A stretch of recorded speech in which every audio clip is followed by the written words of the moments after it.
This episode is brought to you by Ghost Patch. Ghost Patch is a law enforcement owned and operated company specializing in patches, coins, and flex shields. Quality is top priority with low prices. They always offer free design work and never charge mold or setup fees. Stop letting the big companies rip you off and check out Ghost Patch at ghostpatch.com and ghostpatchcustom.com. Now to the next story.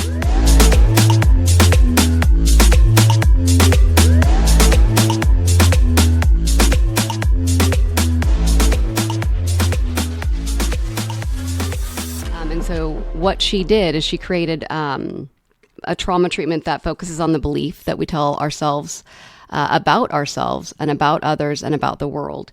And it's a structured technique where the client is able to be in control the entire time. So it's not like I'm doing something to my client that they can't quite understand. I'm actually educating them on structured techniques that they're going to use. So we're still rewiring the brain, but we're rewiring it through learning. I just like to set the expectation because some people, they think that like they're going to come in and I'm having this symptom and we're going to reduce this symptom and we're just going to stay there, right? I'm going to get some coping skills and then I'm going to leave out of here. Those symptoms are there for a reason and we're going to get to the root of that so we can pull out those roots.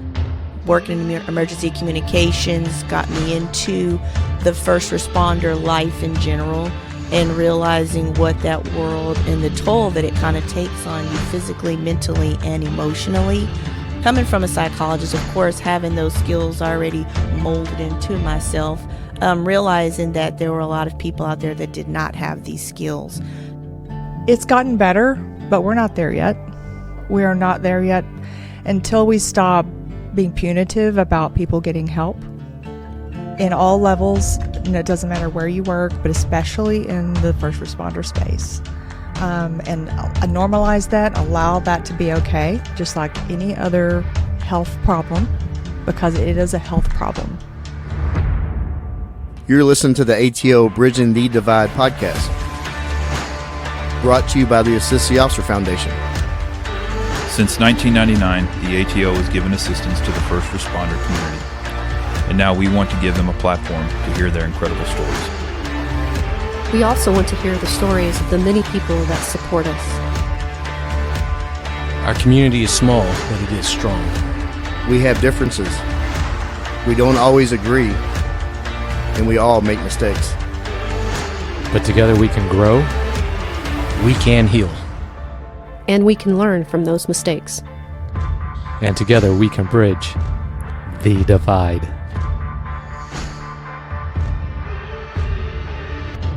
Success is not final. Failure is not fatal. It is the courage to continue that counts. Counseling theories provide frameworks for understanding human behavior and guiding the therapeutic process with major categories including humanistic, cognitive, behavioral, psychoanalytic, constructionist, and systematic approaches.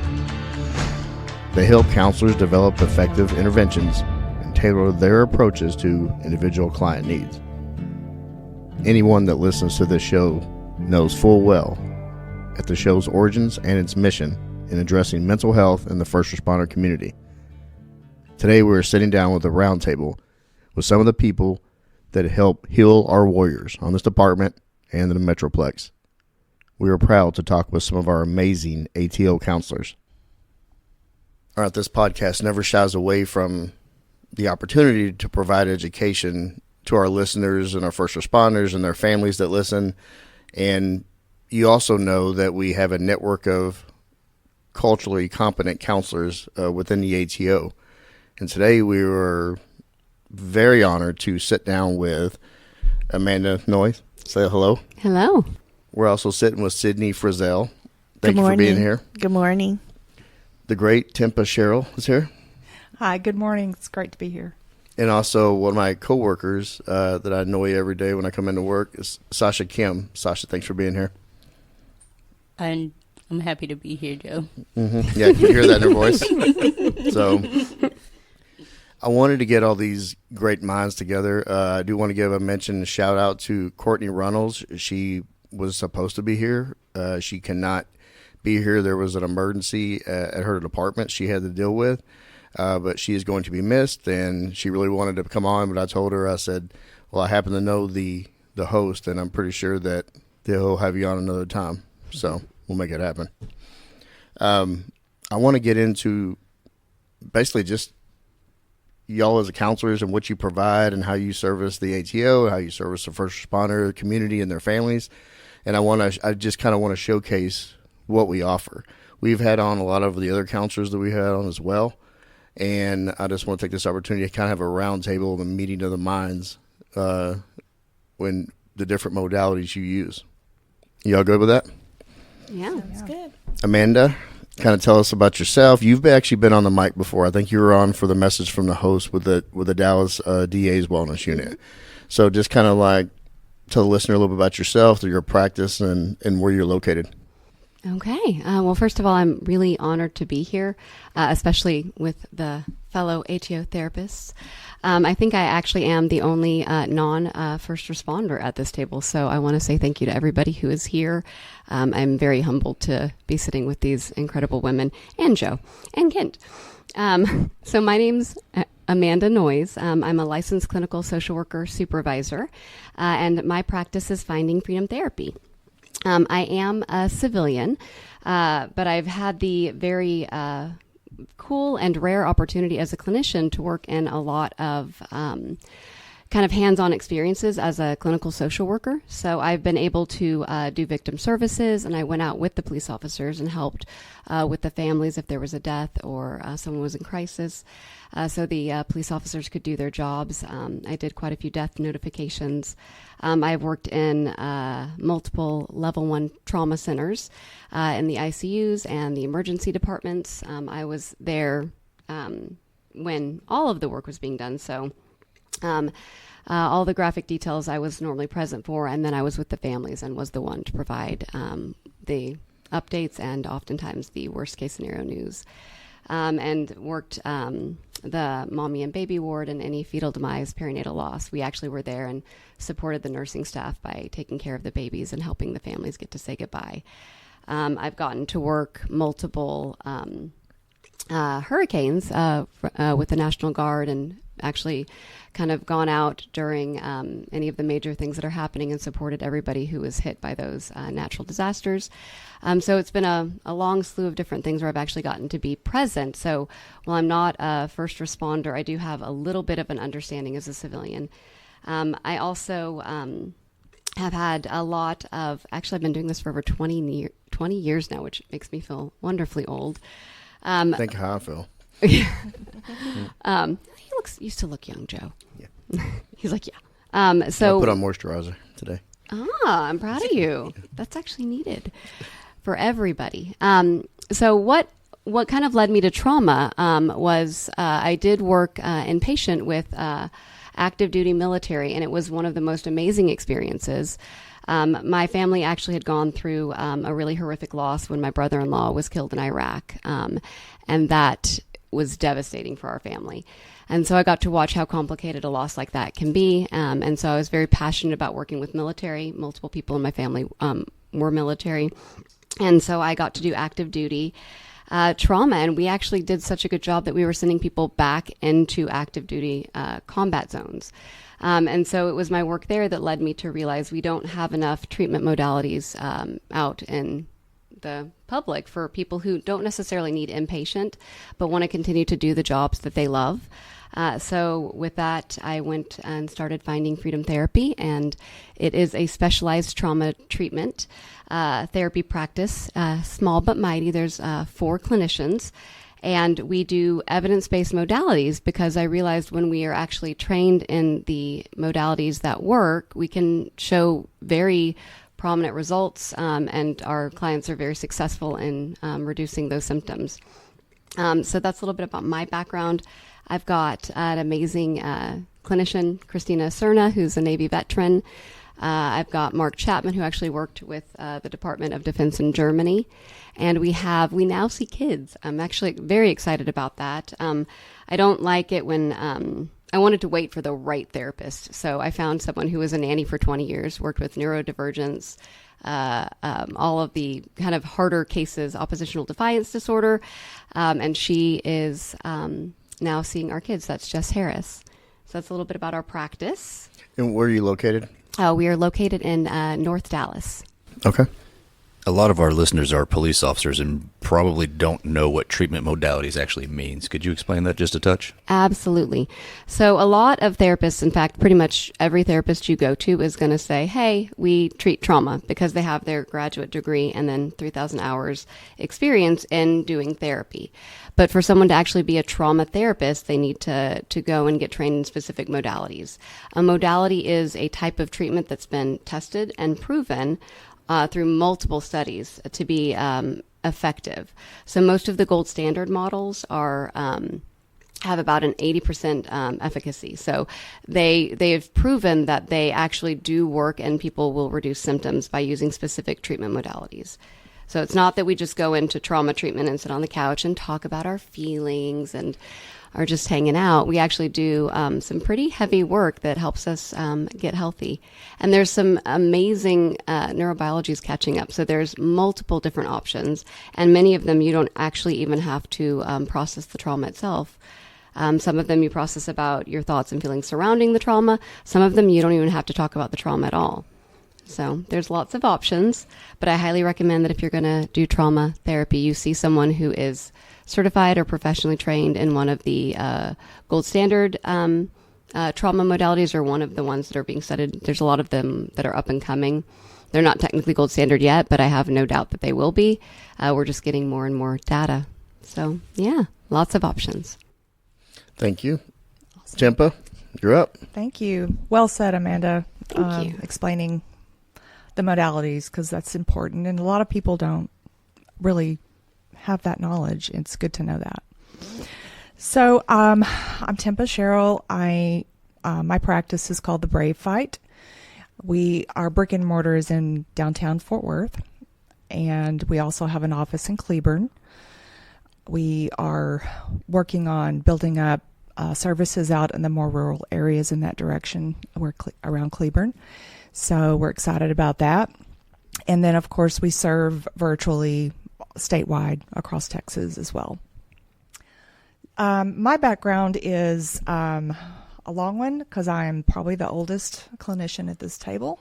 But I did get into this as a second career. Before that, I was a paramedic in my 20s for a few years.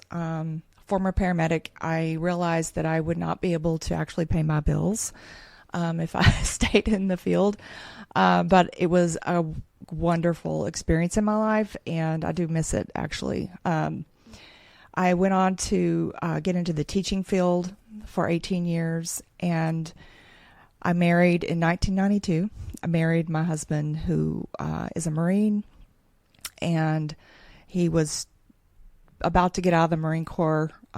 He stayed in reserves for a little while after we got married, but he served in the Marine Corps, and the week after I pinned him at his induction as a police officer in Abilene, Texas, we got married. So he's been a police officer our whole marriage, and a veteran. He went back into the Army Reserves in 2007 and was deployed to Afghanistan in 2008. So that was the kind of turning point in our basket getting turned over, in terms of I felt a calling after that. So the police career, it has its ups and downs, its roller coaster rides. As a family, you just adapt and you figure that out. But the deployment really kind of just turned it all upside down. And after that, when he came back with 18 years of police work under his belt at that time, plus the deployment, it changed things for him drastically. How so? He didn't realize this, but he was very wounded. He had some pretty chronic PTSD going on. It got worse, over the months. And so we talked him into going to the VA to get some help. He did that and got some good care there. It was up and down. He was back 2 weeks after he came home. He was back working in the police out on patrol. And I don't want to take too much time with this story, but No, go ahead. okay, he was 3.5 years into working in patrol from his deployment, and it had been up and down. He had really never gone to his command to let them know what was going on, for fear, of repercussions for that. And when he did go, he was starting to feel unsafe, starting to lose some memory, like forgetting where streets were. And so it was starting to scare him. And he was in treatment at the VA at the time. So he asked for a temporary change of duty to get his stuff straight and heal, so that he could stay in the profession. It wasn't like he had no incidents or major events because of it, but he just Daily knew. struggle. Yeah, he just knew that he needed to get things straight before he went back out on patrol. So that he went to his command at that time and kind of revealed what was going on, did a fit for duty. They requested a fit for duty. His psychologist at the VA did a beautiful job of explaining that he's not a danger. He's good. He needs a temporary amount of time to heal. And as soon as he turned that in, his sergeant came out to our house and basically collected all of his stuff in a plastic bag and said, "You can't be a police officer here." And it was all because he had a PTSD diagnosis. So that moment right there, I knew that I needed to serve this community as long as I'm able to in my life. What year was that? That was in 2013. I had already gone back to school to become, a therapist, just because of the journey we had been on since 2009 when he came home. So when he came home is when I said, I'm going back to school. We got into our own counseling. We had a difficult time finding culturally competent care. And I'm at this table with these amazing women who do such great work. We didn't have that back in 2009. Things have changed. It has evolved. Thank goodness. But at that point, I felt a calling. I left teaching, went back to school. And so that is kind of the journey that we've been on. My husband left police work for a few years and went into corporate work, and he's back in uniform now. So that's a really huge deal that he can come back full circle. So he retired the first time with 22 years, and now he's back in uniform. So I'm really proud of him for That's the amazing. healing, the journey he's been on. That's amazing. Well, that says a lot about him as a servant, right? He served in the military, then he wanted to be a police officer to continue to serve. Yeah. He was told you're not fit to serve, and then went and got himself where he wanted to be again so he could return to service. That's amazing. Yeah, it's a great story, and I feel like that all of us here at the table have our whys, just like Amanda shared, and all of that matters. It matters to our clients. That authenticity that we bring to the table is what helps them feel safe that they're in the right place. No, definitely. I wouldn't have gone to see anybody if I hadn't heard what their actual background was and why they do things. So it's great that we can share this on this platform here. I do have a question, though. Where were you a paramedic? Oh, back out in West Texas, in the Haskell County area. It's pretty remarkable that you could be a paramedic anywhere and make less than a teacher, because you said you couldn't pay your bills as a paramedic. thinking Yeah, that's why. It was rural America. So you're getting paid by the call. Yeah. Yes, Okay. yes. And then what did you teach? Theater and English. So high school level or junior high? High school.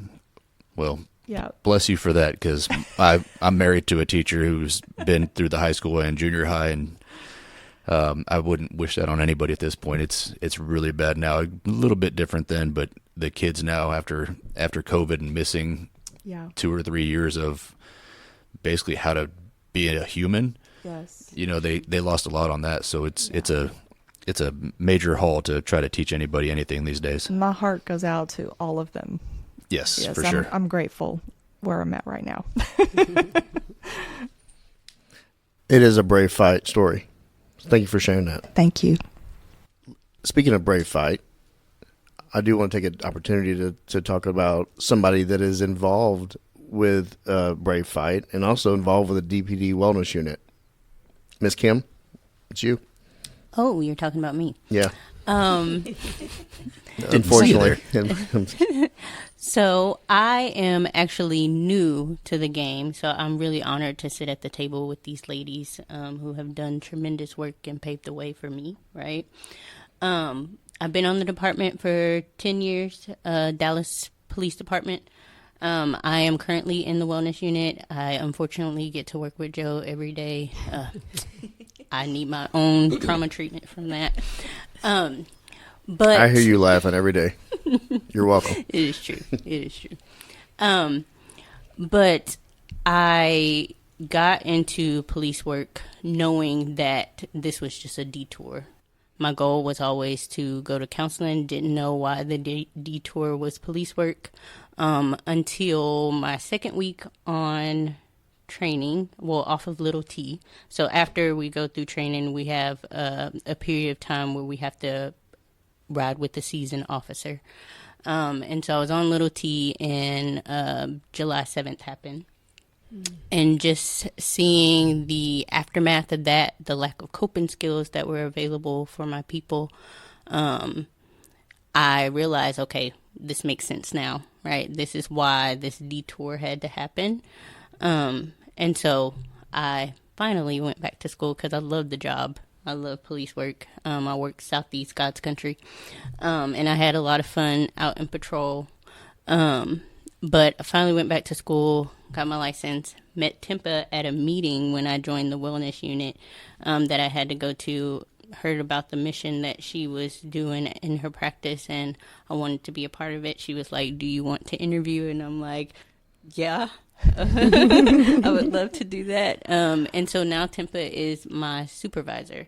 I am a licensed professional counseling associate, so I'm still working on my hours, and so I'm under the supervision of Tempa. I am really honored to be a part of the Brave Fight. One of the biggest things about being in this space is it's important to have culturally competent counselors, right, that know the job, right, that have done it or have experience with it.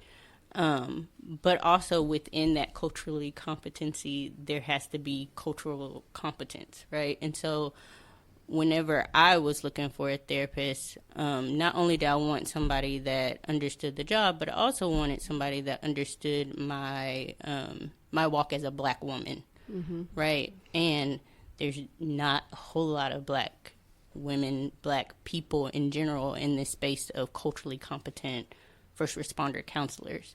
And so seeing that gap, I was like, oh, I think that's where I need to fill that gap. I need to fill that hole. And so that's just kind of what, where my why lies. So. And she's amazing. I paid her to say that. She's all right. She's all right. She'll do. Yeah. Fill a gap. I do have editing skills, and I can take certain parts out. I'm sure you will. Yeah. I'm sure you will. Miss Frizzel, you're up. Hi, my name is Cydney Frizzel, and I am a licensed professional counselor. I retired from the Grand Prairie Police Department in 2023 as an emergency communications specialist. I know a lot of times, we are just the dispatcher, but we play a large role in the police department and fire department as well. My career as a therapist actually started at birth. I'm a child of a psychologist, and I grew up saying I will never, ever do this. And he told me it's a calling. It doesn't matter how many textbooks you read or how many classes you take, but it's something that comes from within.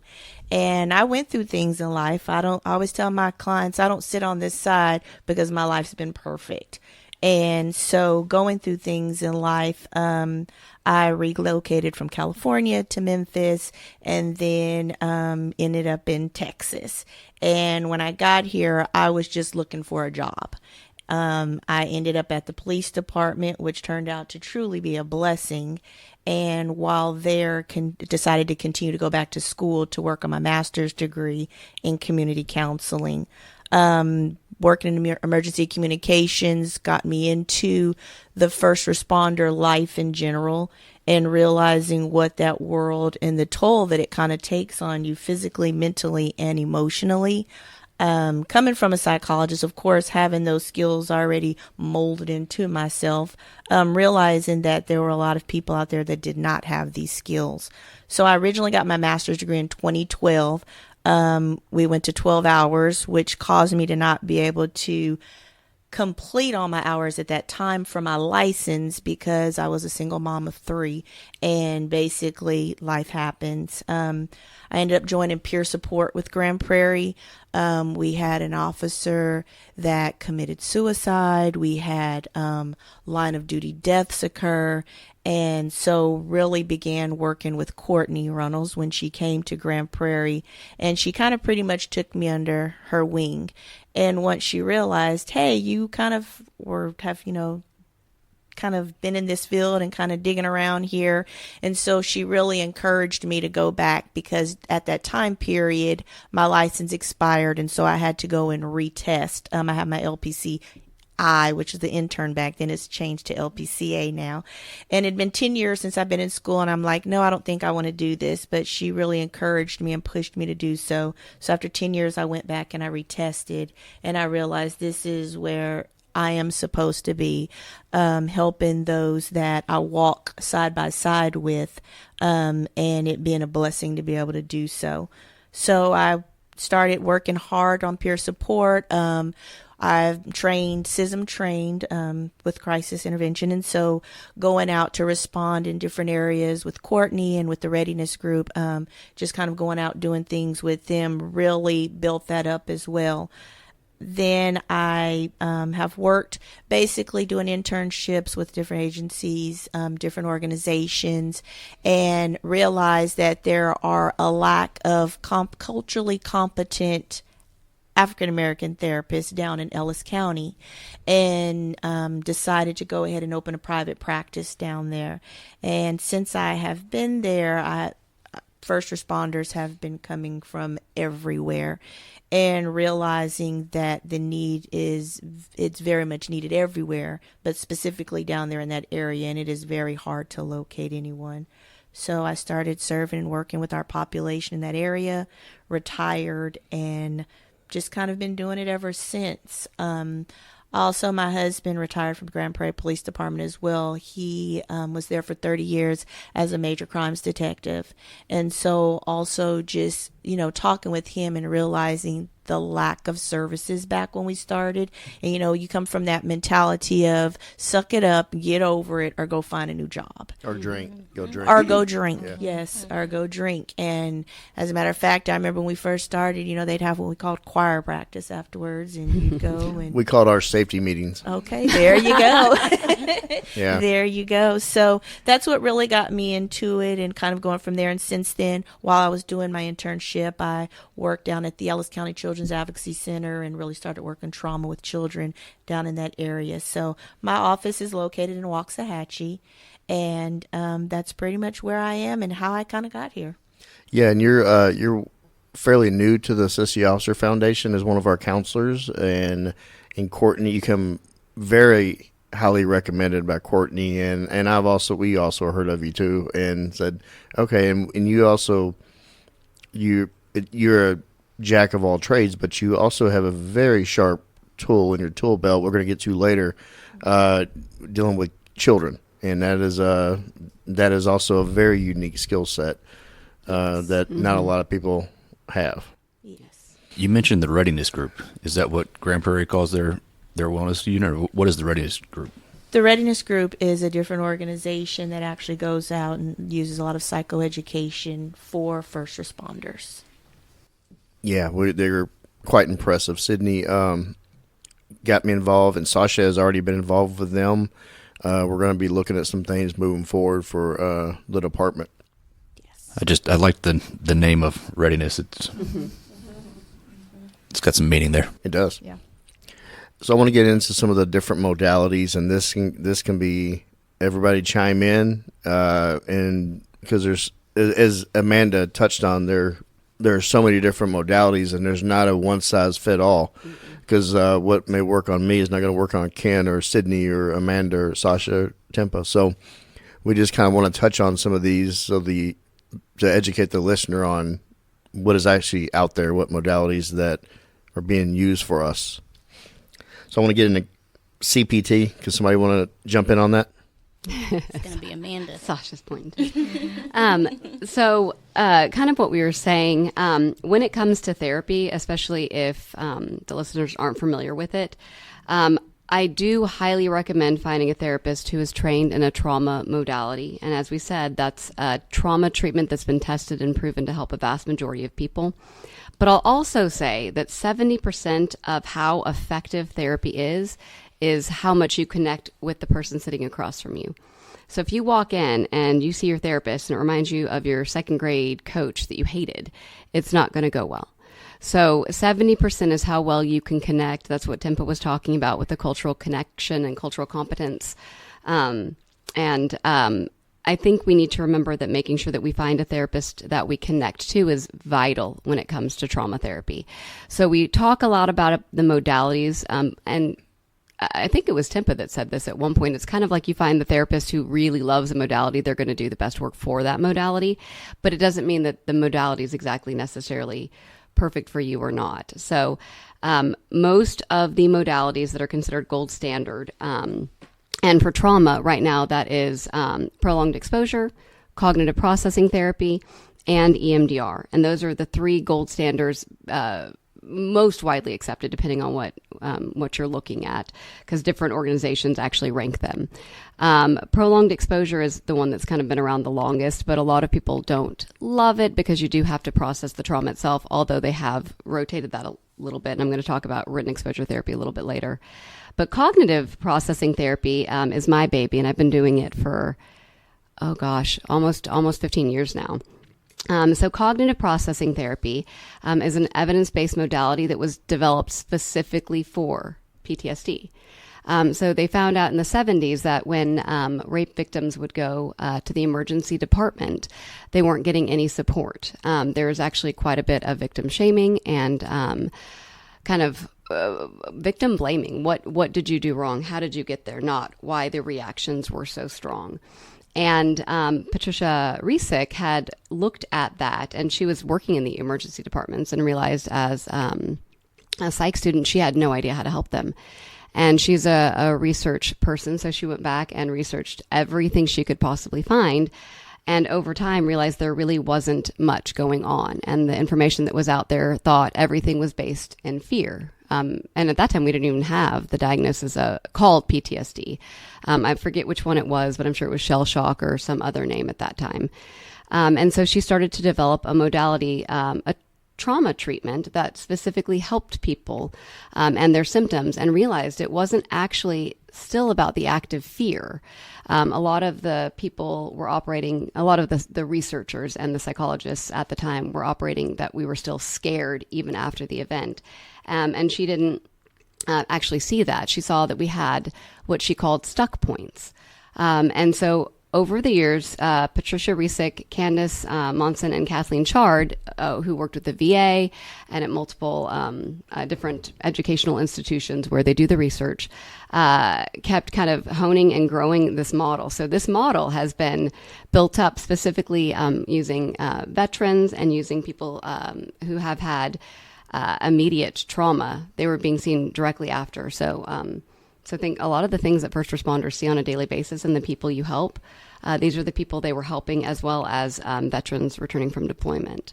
And so what she did is she created a trauma treatment that focuses on the belief that we tell ourselves about ourselves and about others and about the world.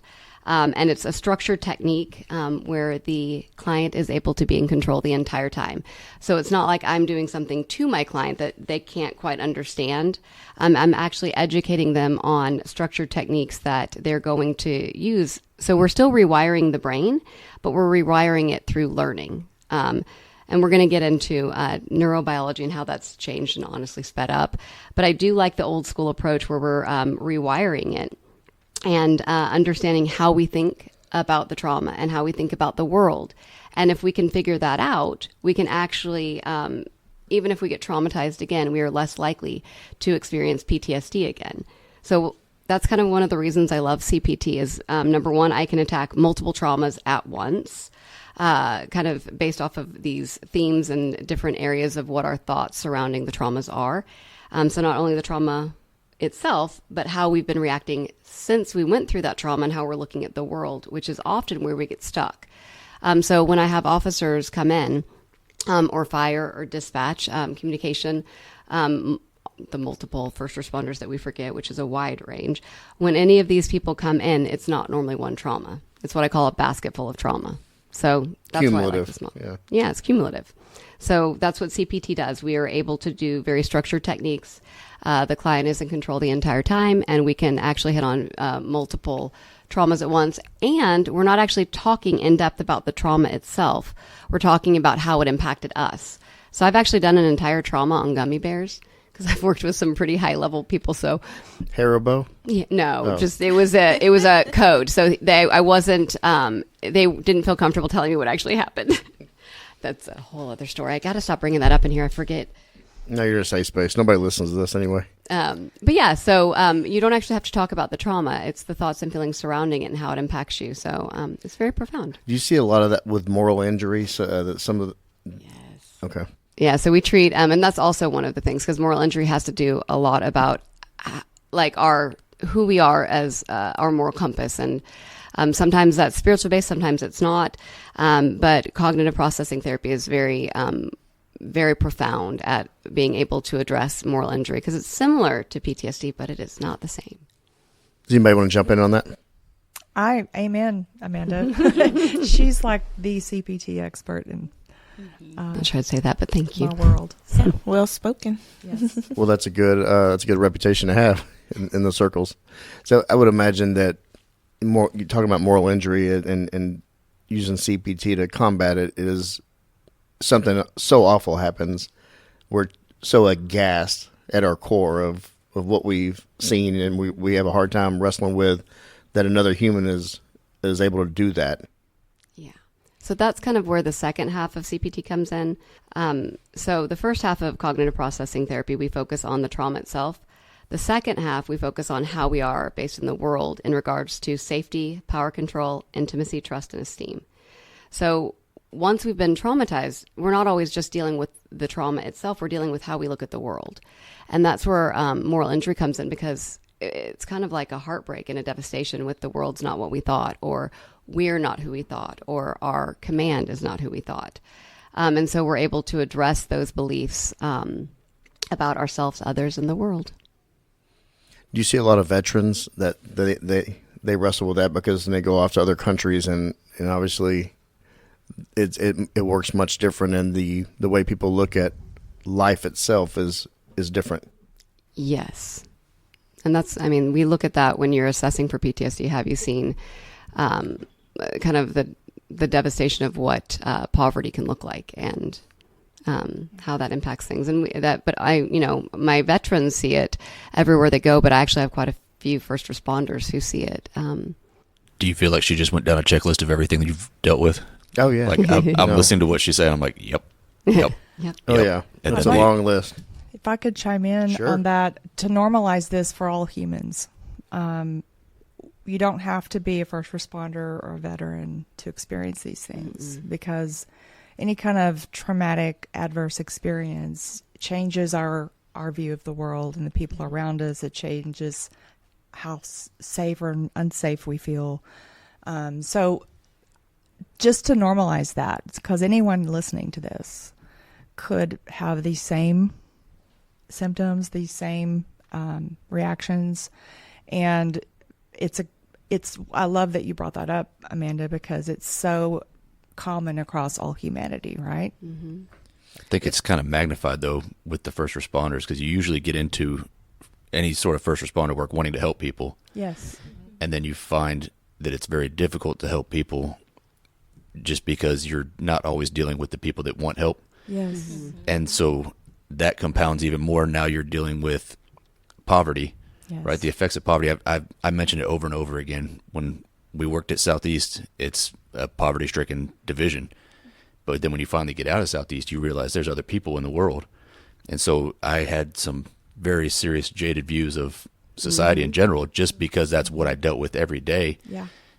And yeah, the state of the world thing, the way you look at everything now because of your experiences with that, I'm telling you, guys are just creating a checklist of all the things I need to bring up. Yeah. It could breed cynicism. Yes, Oh, yeah. it does breed Yeah. cynicism. Yeah. I live with that guy. Yeah, no. Yeah. I see him every once in a while. Yeah. And Every time I look in the mirror. So were all three of you Southeast at one point? Kent and I were there. We're much more seasoned and older than Sasha. I was. No, I left Southeast for a and while. yeah. I left. She was probably in middle school when I started there. I think I was elementary. Okay. Middle of No. elementary, though. We'll call it even. You're I'm- older than you think, Joe. Yeah, I'm gonna need somebody to talk to me after this. I was like 7. Just, You're in good just to hands, put that Joe. out there. But no, Sasha, when did you get to Southeast? 2015. Yeah, I'd left that. That's when I left it and You're went not to South that Central. younger. Yeah, you're that, you know. You got more experience. Yeah. So one of the things that Tempa's saying, so kind of basing it off of what Kent and Tempa are hitting. So cognitive processing therapy was actually started for rape victims. So this can actually help first responders also, not only if they've been traumatized themselves, but what they're seeing. So when you see these strong reactions from people who've been traumatized. So when Risa had started this, and she saw these rape victims who weren't okay, and then weren't okay for very long periods of time. And to Tempa's point, I'm pretty sure all of us have been traumatized. It's kind of what we've been through, how many times, how compounded it is. Our genetic makeup, multiple things lead into whether we're going to have PTSD or not. But I think we're all in a world where trauma is possible, and keeping an idea of what someone might be going through, and that a trauma from childhood may dramatically impact our adulthood. So we see it in first responders, where when they don't get the treatment they need, it compounds and it hits every aspect of their life.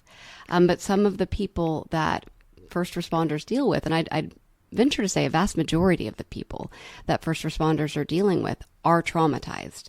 And so a lot of the reactions that first responders see that kind of make them have that cynicism for the world is because they're dealing with constant trauma. I had a veteran who I've had for years, and he's like a legit combat Ramadi vet, like all the intense combat. And he always tells me, he's like, I hate veterans. And I'm like, you don't hate veterans. What you hate is the trauma responses that veterans have. And he's like, oh. So when people are traumatized and they don't get the help, and there's so much help out there, y'all. And like when Tempa and all of them get into like the neurobiology of how things are coming along, it's very exciting. We can get better, but when people don't get better, don't know how to get better, don't have access to care, it can lead to really negative traits that we associate with kind of crappy people. But in reality, I think most of the people that are hurting in this world are probably traumatized. Yeah, it comes out sideways. Yep. If there is so much help available, why is it not more utilized? And how do you actually get word of mouth out about your services? Because there's no real commercials on TV for it, right? I don't watch a whole lot of TV anymore, so I couldn't see tell a you. lot of Ozempic. Yeah, there's a lot of drugs, on TV.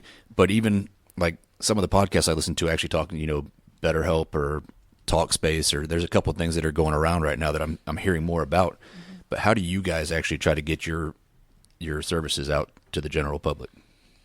Well, I think a lot of us use social media, and we have websites, and we belong to networks that we connect. Like, for example, Amanda and I are with the DFW First Responder Support Network, which it's a We're just a group of people bringing first responders and clinicians together to normalize it, to help them see that we're there for them. But word of mouth is the most powerful tool. People have good experiences and they tell other people, and then they tell other people. That is the most powerful tool of getting the word out. So if you know of someone who does really good work, tell someone about them that might need to know them. Well, I want to ask this, whoever wants to jump on this answer, is like the movement of whatever bumper sticker saying you want to say, breaking the stigma, smashing the stigma, or whatever. It's probably the best that I've ever seen, and I've been a cop for 28 years. This is the best I've ever seen, and the biggest step in the right direction that I've seen in this profession. Yes, that's amazing. I love that phrase because that's what we have to do. And it's gotten better, but we're not there yet. No. We are not there yet until we stop being punitive about people getting help in all levels. And it doesn't matter where you work, but especially in the first responder space. And normalize that, allow that to be okay, just like any other health problem, because it is a health problem. Yes. Then that's when the stigma will get better. I think that if we start to give the people the help instead of the punishment that you're talking about, right? Mm-hmm. That people will be more prone to ask for help sooner, and it doesn't get to the point where you are at a point where they can say you need to leave because you're not fit. That's right. And so there's a huge first step, and after that it gets a little bit easier. I think a big thing as well is coming outside of our offices. I do a lot of going to a lot of the different agencies with the readiness group. That's who I predominantly am with. And it's kind of going out there and that psychoeducation, because getting out there and letting them know, because a lot of times as a first responder, the last thing you want to do is ask for help. And so the reality is, and we also don't know, well, who am I going to see? Where am I going? What do they look like? Are they going to judge me? And so when we just go in and they see that we're actually everyday people that have gone through life as well, you're not going to be judged. It kind of builds that connection as well. And then it is the word of mouth, because a lot of people do say, oh, this was pretty cool. I didn't know it was going to go this way. And then they go out and tell someone else. Mm-hmm. So a lot of it is education, us having to get out there. And, you know, just like you see people pushing CDs and pushing Ozempic and pushing everything else, we have to go out there and we have to push it and represent, because you're not going to come into an uncomfortable environment. It's going to be where we're going to be here to support you. When it's hard to get buy-in in this profession, and you know, one thing I'm really proud of this unit, and I'm very fortunate to see it all get put together, and it really started at the top. We had support from Chief Garcia, Chief Ramirez, and that's where the buck started. I mean, it just, you know, and I always talk about when I speak on this unit, that this unit has kind of been a lighthouse or a beacon in the fog of war in this profession, that people know where to come. So as many people as we reach out to the checkpoints, we have probably more people now that we're established and people know where to go to come to us to ask for help. And, you know, gosh, from my standpoint of being in the Associate Officer Foundation, I am so glad that we started this. We already had this in place before the unit was put together, and it's been a godsend as far as having counselors. And now we've since expanded it. I'm looking at 3 new counselors that we had that we did not have before this unit started. And so we had to expand to accommodate all the people. Bills are going up, but that's a good thing. Yeah, it's amazing. The work that you all have done, it is an example. Well, we're happy to have you be a part of it. I'm so happy to be. And this show is to do exactly what we're talking about. I'm not at the end of it. At the end of this commercial, I'm not going to tell you that side effects may include diarrhea, dizziness, and all that. But you know, but maybe it will for somebody. Yeah. Some of my clients get dizzy. Yeah, that'd be unfortunate. Yeah, but They can turn off the radio. Joe, you're right. Like, we as wellness units and peer support programs, we help bridge that gap for our people and manage those expectations and normalize that process, right? And so I think the messaging that we give make it okay for our people. And so one of the things that I like to tell the officers that I'm connecting with counseling is that, like, this first one may not be it, right? Mm-hmm. Like Amanda was saying before, like, half of the battle is like finding someone that you connect with, and like I may not connect with this first person that I go to, and that's okay. On average, right? It's 5 therapists. Yeah, 5 therapists. So putting that out there ahead of time and letting them know, like, hey, this first therapist may not be your jam, mm-hmm. but I'm also here. Like, if they're not, like, okay, let's go back to the drawing board and let's find someone that is helping. Right? And so I think once we start to normalize those conversations, like, mm-hmm. because I know it's hard to take that first step, right? And when you take that first step, you want it to be it, right? Mm-hmm. But also knowing it may not. And being realistic, and that's mm-hmm. okay, right? And so another thing that I like to tell my clients when they come in, because they'll come in and they're like, man, I've been to 2-3 therapists and I didn't like them, it wasn't a fit. And I'm like, well, what didn't fit about it? And then they said this and this and that. Did you tell them that? Right? Because, like, I'm here for you, and if I'm doing something in therapy that's not connecting with you, like, we pivot and we adapt and we make this tailored to you. But if you're not having those conversations with your therapist, if you're not telling them what you're looking for, what you're wanting to work on, then how are they going to adapt to you? And so I think that's also something that we have to normalize also in the conversation. Well, I think one thing is people also have to be honest with their therapist, because the therapist they're only getting what you're giving them. If you're going in and giving a minimized version of what's actually going on, or you're leaving out some key parts, y'all do not know that.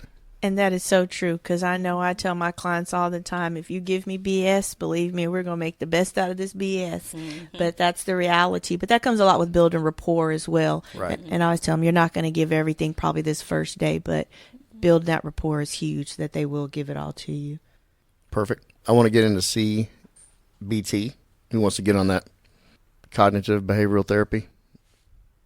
Sasha? I mean, so cognitive behavior therapy is kind of like one of the tried and true, like, that's kind of where you, like, kind of start off at, right? Because you know it's been around for ancient times. And it's so the OG. It's the OG, and all of these other modalities are kind of built from bits and pieces of that, right? And so, like, we'll talk about EMDR, those cognitions that we use in EMDR come from CBT.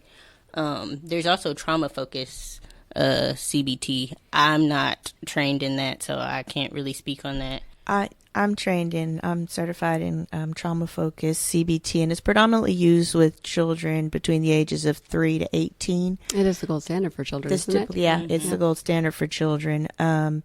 Very, very excellent process. A lot of basically going into telling the story of what occurs.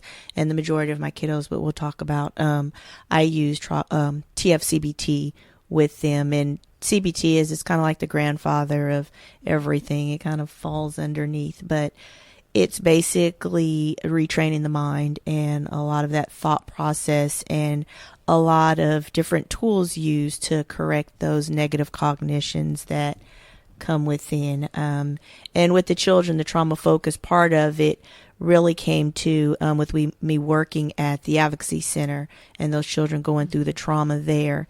And just being able to basically, the formality is basically step by step. And it's also a lot of psychoeducation for the children, because when dealing with TFCBT, it also teaches them to learn to express the different emotions that come along with it. Because a lot of times, even as adults, sometimes we don't know how to actually label those emotions and what we're feeling. So yeah, it's very highly used with children. What does the TF stand for? Trauma focused. Okay. It weaves in, I was trained in TFCBT as well, but it weaves in narrative therapy into the process. How does that go? Like, that's what she was saying about telling the story. Okay. And so with kids, that can look a lot of different ways, and they can be creative in how they don't have to write it. Some of them want to write it like a storybook. Some of them want to do it in pictures, and the process allows for it to be really creative because everyone tells their story in their own way. And that's something even adults can learn from, is allowing that space to, what are your words? What are the best ways that you can express what you need to express? Well, a lot of that's factored in when it comes to kids. I would imagine that's what their environment is, and the communication within their own household, because that's a learned, right? And kids are very creative. Well, I know we'll get there, but kids are very creative because they use drawings. I have a couple kids. Oh, I've learned so many raps from my kiddos that come in to tell their stories. Music is amazing.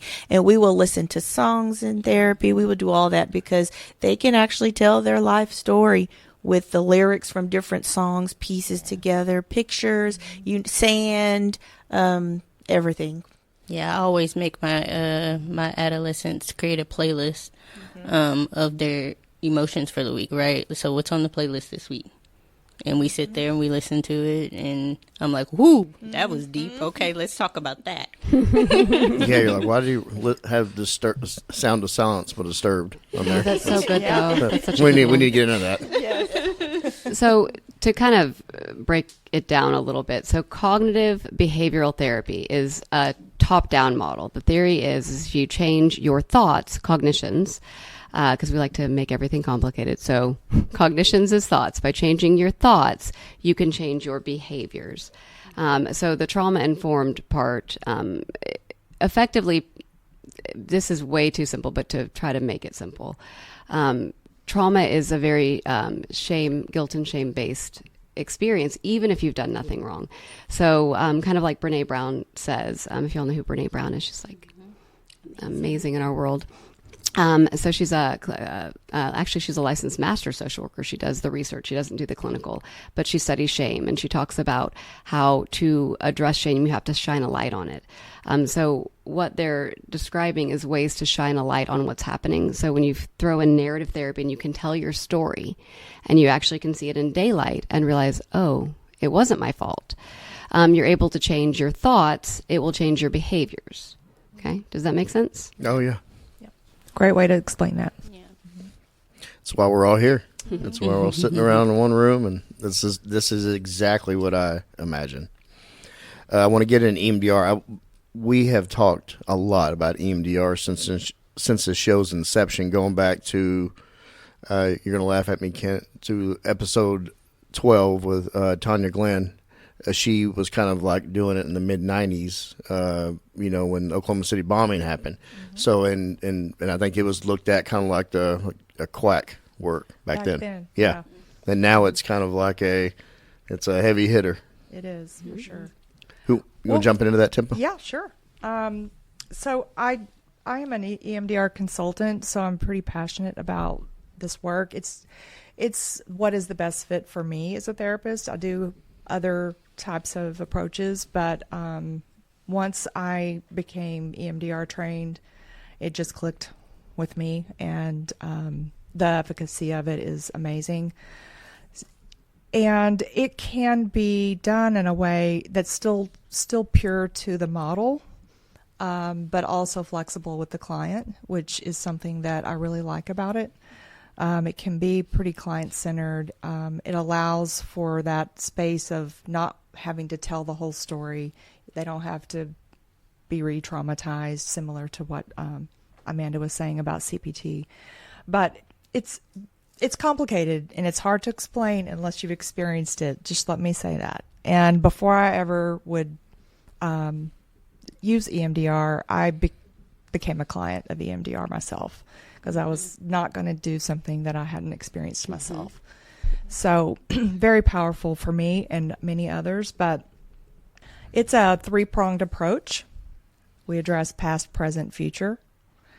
It's a way of reprocessing the parts of traumatic memories, and some researchers within the EMDR community call them pathogenic memories. Those memories that were not integrated in a healthy way into our system.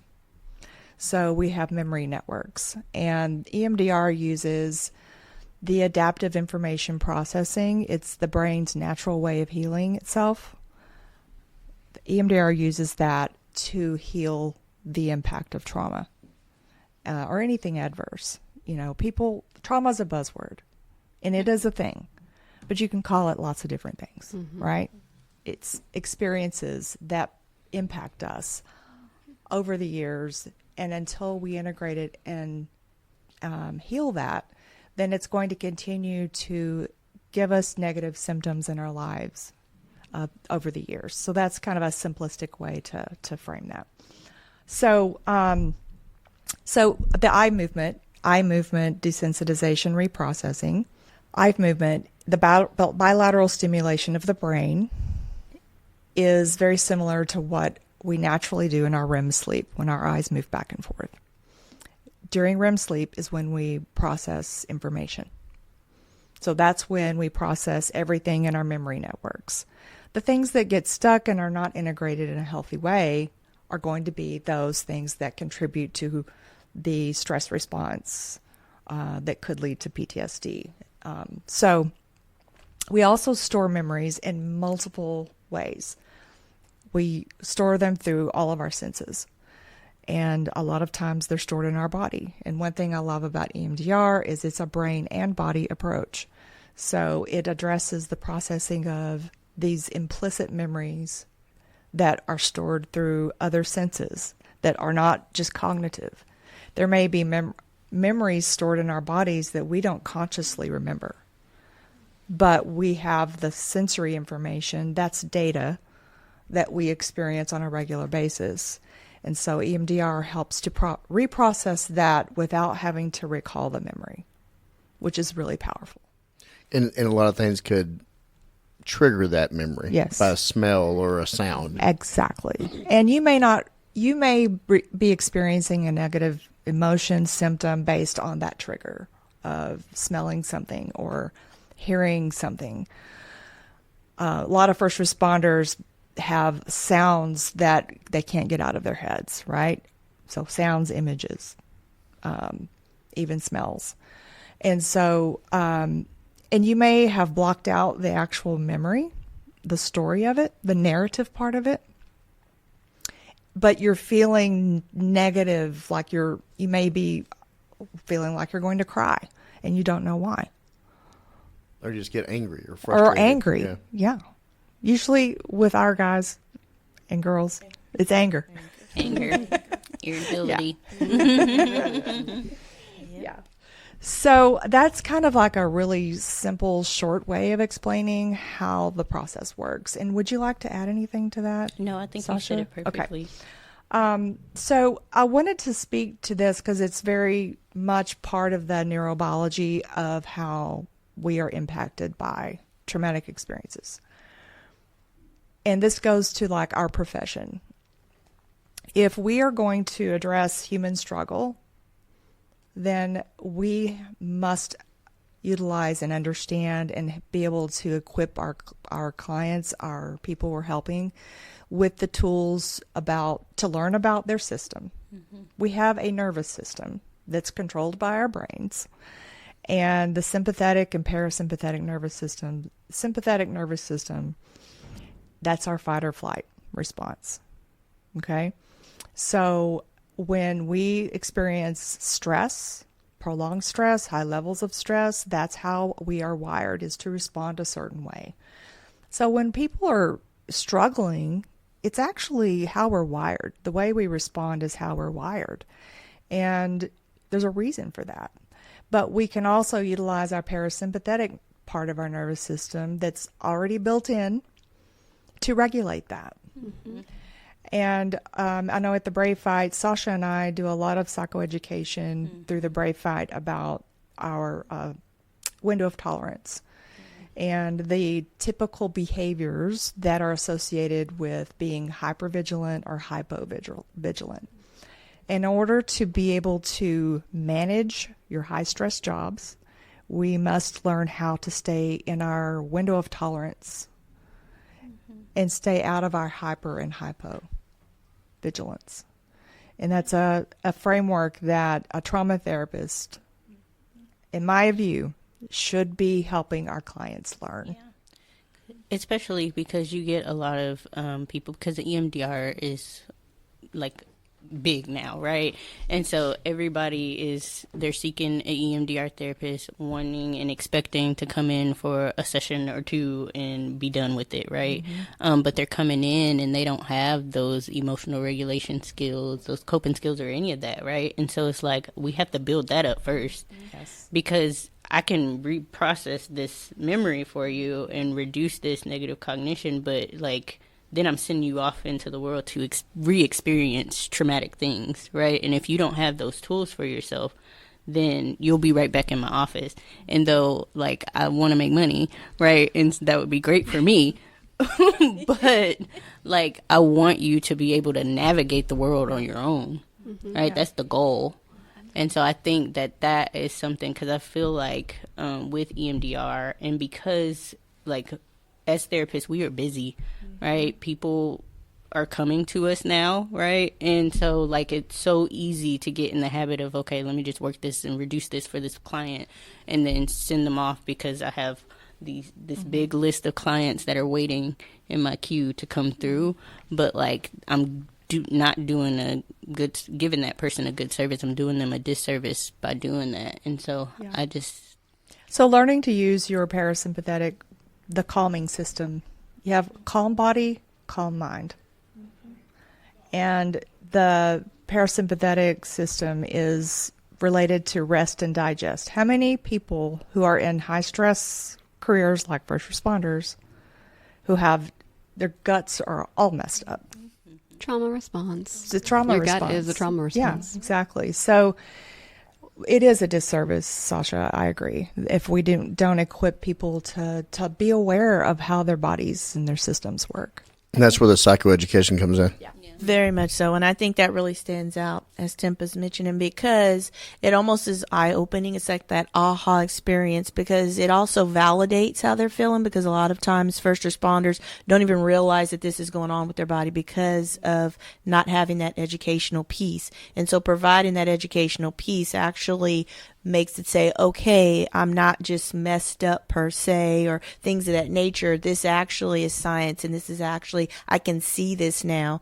And I even find them, I had one client saying, we talked about that window of tolerance and you were talking about my red area and my green area. I went home with my wife, and in the shower, I'm drawing it with my kids' colored soap planted in the shower, explaining it. And so I thought that was amazing, because then they can share this education with their families, as well as, this is why I'm acting this way, or this is what's going on within me. Yeah, because if we stay in those red or blue spaces, right, our kids are, Yes, right? And so I learned that the hard way, right? My kid, he was throwing tantrums and all the things, and I'm like, this kid is bad. Like, this little sucker is. Look who the mom is. Like, golly. But then, like, turn the mirror to myself, like, I'm throwing many adult fits, right? And so, like, I modeled that for him. And so, like, getting this right for us also changes generations. No, you're good. I want to ask somebody, I'm going to ask this question. So somebody that's been a long-time cop or veteran, combat veteran in the military, the more you do it, it's like working. You build up a natural tolerance, and your stress threshold kind of expands, and it stays there. The more you're constantly in a hypervigilant state, you're going on less sleep. Your diet is accustomed to eating out of convenience because of whatever shift you're on. And I think that that's how people operate at a high level, because they have had so much experience. It's awful experience, but they have expanded their stress threshold. Do y'all see that a lot? And then when people go home, I think it's a false sense of expanded stress threshold. And after a while, they just can't. It's when they stop, they realize, oh. Yeah. It's like saying high functioning alcoholic. Just because you can function as an alcoholic doesn't mean that you're not struggling with a... Well, one thing that I noticed, I was off work with an injury, and my stress level was much, much, different than when I was out on the streets running and gunning.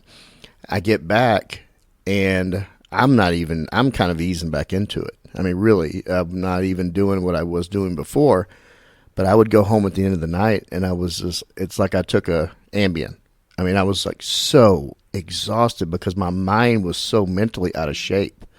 I was not being, I had a break. I had a nice break from that type of exposure, that type of critical thinking, that type of up and down with my cortisol level. You know, and then I literally would go home and I'd be driving home and I was like dozing off. Right. It shows you how adaptive our systems Yes. are. Yeah. And that's not always a good thing. Yeah. No, not a good thing. Over time, then at the end of the career, we may have medical problems and a lot of cardiovascular issues. Yeah. And while we're doing it, we're like, man, I'm good to go. I'm going. But when you couple all that together, right, the trauma response that your body's going through, and then you start feeding yourself junk food and caffeine and And the that massive comes in amounts from of the sugar night that we eat shifts because it tastes so great, man, that's just a recipe for disaster. Well, it's not just that they taste so great; your body's craving something. For sure. No, the addiction to sugar is insane. Well, but it's not even just that. That's actually a trauma response too. So what we don't realize is that when we're seeking things out, so think about police officers, right? We look at porn, we look at alcohol, we look at Speak for yourself. high risk behavior. I'm just saying. She set I'm just herself up saying. for that one. But if we think about this, everybody likes to shame like these are bad people. But no. It's not like someone just decides to go seek out something that really isn't healthy. When we've been through trauma, our body is constantly looking for ways to kind of get a dopamine release, to start to feel better, because you've got a surge of cortisol, you have all of these things going on. So sugar actually provides happy releases in your body. So when you eat sugar, you feel better. So that's why we tease about donuts, but that's like straight up sugar, right? So I think we miss that a lot of times things are actually trauma responses that we don't realize. When we go and if you think about alcohol or porn or gambling, that's the one I was looking for. All of those are going to give us this amazing, pleasurable response. When we are dealing with cortisol and constant trauma, the reason we seek these things out is to balance it. Your body's actually trying to find its symbiotic state, right? Yep. The problem is we're never supposed to be this high. We need to be doing more things to keep you safe while you're working. And that's kind of like why I started my practice, and I think why these ladies also do the work that they do, is because if we start to do the healthy things while we are working, so while we're police officers, while we're first responders, and we get healthy during, we're not going to have those really negative releases, and we're not going to need to seek out those things that are going to bring some relief or some good feelings after really bad feelings. Yeah, and you're going to be a better partner, a better police officer, a better dad, mom, Human. all those things. Yeah. And what's seen sometimes as well, Joe, as you talked about when you were out for a while, a lot of times what I see is that when the firefighters a lot are going to this 4896, or even with our officers on vacation, you are so used to being in that high.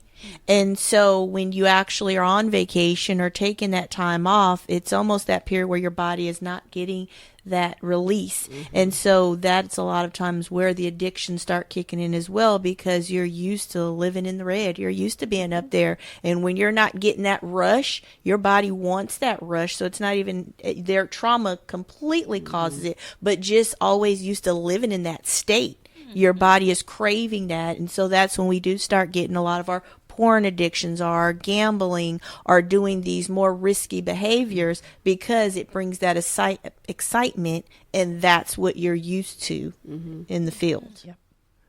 I want to get into family therapies, and everybody feel free to jump in with your own perspectives or your experience in it, because I want to, who usually sees the side effects of PTSD the most. It's the people that go home to. Whenever I know you see individuals, but do you all see couples as well? Yes. Okay. Can y'all describe the dynamics, and each of y'all jump in with it and chime in on this, not all at once, obviously, but just the dynamic going from individual, then when you have two minds sitting there with similar problems. as Joe looks at me, my practice does not yet do couples. So Okay. here's something to I would like to speak to that though, and why. Because a lot of people will say they do couples, and they don't actually have a specific training or experiencing doing such. So I want to make sure that that people see the right therapist. I'm kind of waiting till I find the right couples therapist, just like I did with my children's therapist. But we do at Finding Freedom Therapy do parenting groups. So as Sasha was saying about how it was very like she realized that her behavior was impacting her kids and what different things happen like that. But I loved how she shared how that impacted her child. So although I don't see couples, what we'll do is I will have the parents come in. And I use Circle of Security parenting. And we actually do a reflective parenting group, but I do individual sessions because how we are as parents directly impacts our kids. So I always tease that I wouldn't see the kids because I'd get arrested for assaulting the parents. Since the parents play such a pivotal role, thankfully, Jess, my adolescent and kids therapist is very patient and amazing. But I do see the parents and I'll have them both come into a room and I actually get a cool experience with that because for the most part, when I do have a couple coming in a room and they're not doing couples therapy, it actually helps them align because the best way for parents to align, even if they're having problems, is they both love their child. And when they know that what I'm teaching has 50 years worth of evidence that's been tested and proven to do a lot of amazing things and how simple it is, I've had some beautiful results with that. So I will let these other wonderful, impressive women talk about the couples.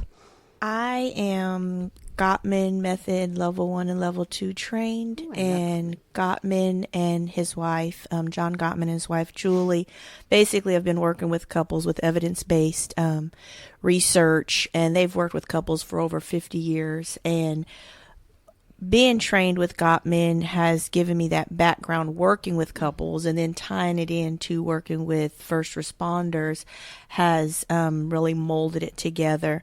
And basically through Gottman, there's a lot of stages that we go through working with the couples. The greatest thing is, though, basically getting them aligned on the same page, and a lot to do with communication and the styles of communication, and making sure that when the couples are communicating, recognizing when you are in that state of mind that it's not the best time to communicate.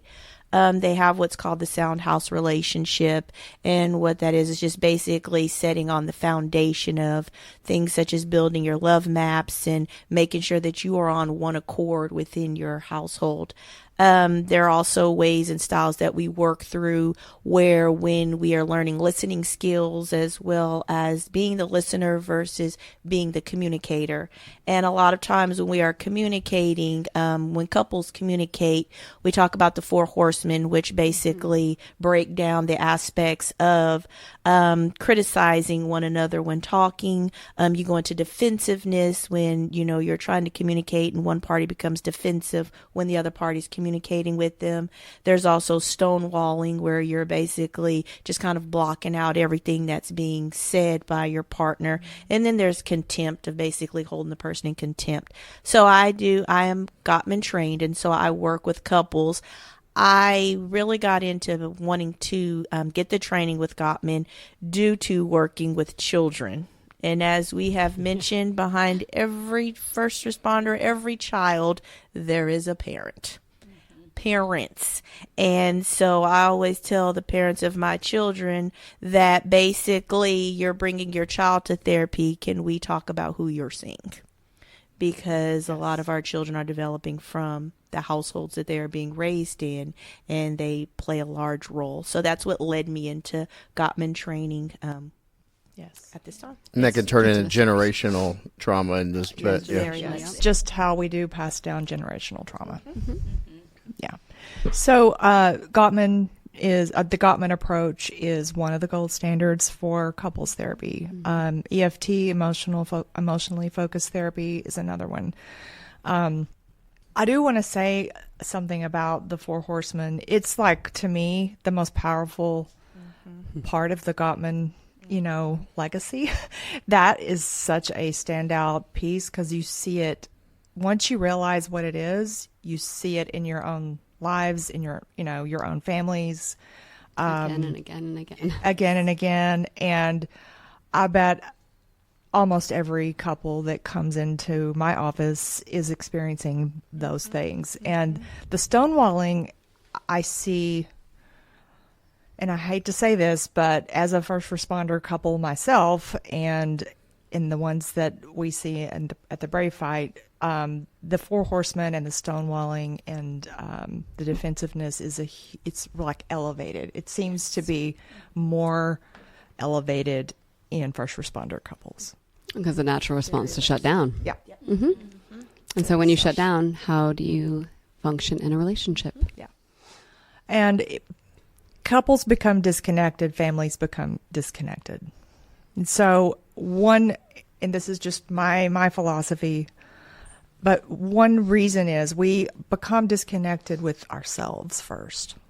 Then we become disconnected with others after that. And in order to be able to connect with another, we have to do the work on ourselves before we can truly work on our relationships. So I'm just putting that out there as a... That's perfectly said, because I tell all my couples, we enter into our marriages with our luggage. That's it. You're carrying your suitcase and they're carrying theirs, and then you're going to try to combine your things together. Top part of that luggage is all that pretty stuff. You make sure everything matches and you're looking good for each other. But as you dig deeper into that suitcase, that's when all the hurt and pain and, just anything that you've grown up with that makes you you. And so pretty much every single person that comes to couples therapy, I am recommending referring out for individual. Yes, for sure. Yeah, and I will say that with my couples, when they're not in individual therapy, the progress is we're staying in the same little cycle, right? You have to do that personal work and work through that baggage, and I can't focus just on you when I have both of y'all in session. What kind of dynamic do you see when it's, because Sasha and I both are married to first responders, and you as well, Cydney. And what do you see in Tempa? So what do you see as far as first responder and first responder? First responder. Yeah. Kent's not. Kent, no? No. Oh, teacher. Teacher, yep. Different kind of first responder. Yes. Responder still. Joe's my life partner, though, so we're good. Yes. No, nobody listens to this, so we're good. How difficult, what do you see, what challenge do you see with that dynamic walking in the door because, I know a lot of people, they only gravitate to other first responders because you hear again, another cliche saying, well, nobody else understands what we deal with. And do y'all see that when it comes to seeing people sitting in your room? Everybody's nodding. Yeah. Oh, yes, Yeah. absolutely. So, if you think about you're trained to respond a certain way to threat. And think about how we have emotional threats too. And many people who do service work, whether it be as a police officer or military, they will report in therapy that the emotional interpersonal stuff is the hardest thing that they ever have to deal with. They would rather deal with the worst thing out here on the street than have to deal with that. Usually somebody else's mess to clean up. Yes, really. Yes, and that's different when it's somebody else's, right? Yeah, so that training kicks in on how we respond to threats at home. So when you have two first responders together, you get like a different dynamic, and that fight or flight response kicks in, and you get stuck in that loop, and you can't get out because you're too much in the fight or flight to be able to be calm and vulnerable with your partner. And what I notice is a lot with the first responders, where both parties are first responders, is the critical stress, they come in, there's a situation at work. The benefit of both being first responders is that they can kind of work through that and process that because they're both relatable in the field. And, you're not going to traumatize someone from that information. So that is a benefit I see. But when we are usually coming to couples or marriage therapy, it's not really about the critical calls. It's the chronic stress. It's the day-to-day. Our schedules aren't matching up. We're both stonewalling, so we're just going to shut away and turn our backs to each other. It's more of the chronic everyday life events that are occurring that actually what comes to therapy. Okay, do you see, I know both of them, you say, can relate to what the other is going through and what they've seen as far as just bad shit. Mm-hmm. Some of the things we see, we go home and just tell somebody that's not in this environment, they'd be shocked. Mm-hmm. And that even goes for some counselors mm-hmm. that you could go to. Do you see that as a detriment in some ways? You can get into an echo chamber, especially because, let's be realistic, first responder world is very cynical, and there's a lot of negativity mm-hmm. in this world. Mm-hmm. And you get in your own echo chamber, and I could see that being a problem as well. Most definitely. I mean, it's the processing thereof, but then it's also what they can take. So it's that communication with each other. If they are a first responder, is this something I can even clear off my plate with you? When they are not a first responder, I even tell my couples there that you still have to have some version to be able to bring home. And the reason being is because the way that social media is and things that are going on, you can't just walk home and say, when they say, well, how was your day today? Oh, it was good. I'm fine. That's not going to work. Everyone says, I don't bring work home. That's not the truth. We bring work home with how we're acting, our emotions, our irritability. Mm-hmm. So you're bringing work home every day. You might not have talked about that call, but, you brought it home. Yes. Mm-hmm. You brought it in a whole different way. Mm-hmm. I totally agree with what she just said because I experienced that for years as a spouse. Mm-hmm. And he thought he was doing the right thing by not bringing it home. He was protecting quote, you unquote. from, he thought he was protecting you. In his mind, he's protecting me from hearing about his work. But he wasn't, because the nonverbal, or the other ways he dealt with our normal home life situations, and then we both dealt with it, right? Because it takes two. It's not all on him. It's me too, because we all bring our own luggage to the table. But that is a huge factor, and Cydney, you said that perfectly. Joe had mentioned something about how you guys, if you go to a therapist, sometimes they can't handle the stuff that we're talking about. And you guys have all kind of admitted to trying the modalities before you use them on people. Mm-hmm. What do you guys do for yourselves? Because you deal with the people that we're talking about right here so frequently. What do you guys do for yourselves to take care of yourselves? Great question. So this is one of the things that I kind of work with peer supports on as well, because y'all get trainings, but for me, I had to go to grad school for 2 years, and my entire grad school was very focused on how do we stay healthy and how do we take care of ourselves. I was lucky to be a part of a program like that. And so it's all of the natural things. You'll know if you have a healthy therapist. I'm not saying that someone who is burned out and angry can't do good work, because sometimes they actually really can. But I tend to know if like a cop. Right? Mm-hmm. Exactly. But you're going to know someone who's got a good balance because you can see it. So you want a therapist who, I'm not going to go see a therapist who's got a terrible marriage, right? Or isn't married or doesn't know how to handle things. I want to know that who I'm seeing can take care of themselves, knows what's going on, knows that they found a balance that they're okay with. So all the things that I teach my clients, I also do. So we do an owner group for practices, because owning a practice is really stressful. I do different peer supports myself with other therapists. I have my own therapy. Most therapists who do trauma work have actually tried pretty much all of the modalities. At least the really good ones have, because we want to know, because we're going to be referring out. So transmagnetic stimulation, neurobiofeedback, all the different ones that are out there, because neurobiology has caught up, and there's a lot of things that are neurobiological that you can do in regarding traumas without even talking about them. So making sure that you're doing the things that you need. My primary thing, and what we go over in the psych eds, is water. I always have a water with me wherever I go. And so there's a lot of little things and a lot of big things that you can do to take care of yourself. But it's a daily thing that you have to do to make sure you're okay. You have to create your own recipe. Yeah. I wanted her to explain the water because I've heard it many times in your psyches, but and we actually I parrot it as well whenever I talk to officers. But can you explain that? Why? Yeah, so it was so funny. I put together this whole entire training for the psych eds after critical incidents with the Dallas Police Department, and at the end we're like, so what worked? What did y'all take away? And like 90% of the time it's like water, and I'm like, what? Like water? So what we don't realize, and like what Tempa was talking about, how the body incorporates traumas. It's not just our thoughts. Our bodies take everything on. And so when we go through trauma, we're actually having a release of multiple hormones throughout our system. So if you're on a call and in that moment you feel like lasered in, you know exactly what you're doing, that's cortisol and multiple other hormones coursing through your body to help you stay alive. And immediately when that's over, you're going to hit like almost like a wall and be exhausted. And then you have this release of all these hormones in your body and you're exhausted. And then you got to go do paperwork.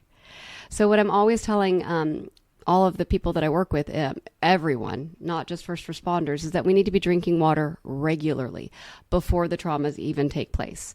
Because what happens is our body can kind of bounce back after that. So if we're taking water prior to any of these things happening, our body's going to be able to flush out the hormones simply and more quickly. But if we're dehydrated, it's going to take a lot longer.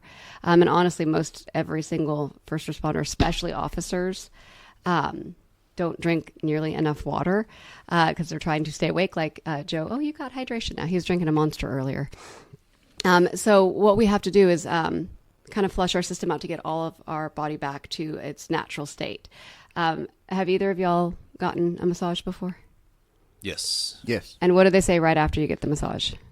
That's Drink a water. dangerous question. They say I don't know what kind of massage you're drink getting. water. Depends on if it's off Harry Hines. So maybe we need to talk about massage parlors. Yeah.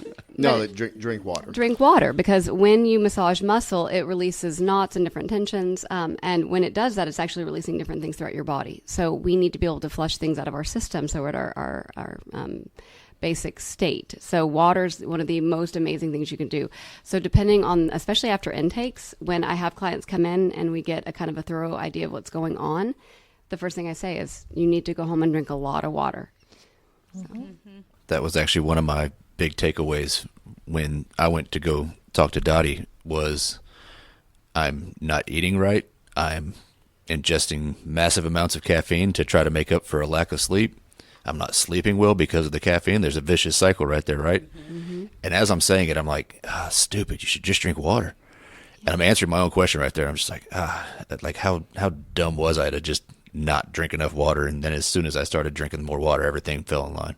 It seems so simple too. And It is. It's not super hard, right? Yeah, and it's something, I mean, we all should be doing it, but I will say that when you're out working the streets, and especially in the dead of the summer, and it's hard. I mean, you're wearing all that crap, you're sweating in the car while you're driving. And then when you get out, I mean, that's why our undershirts are just soaked.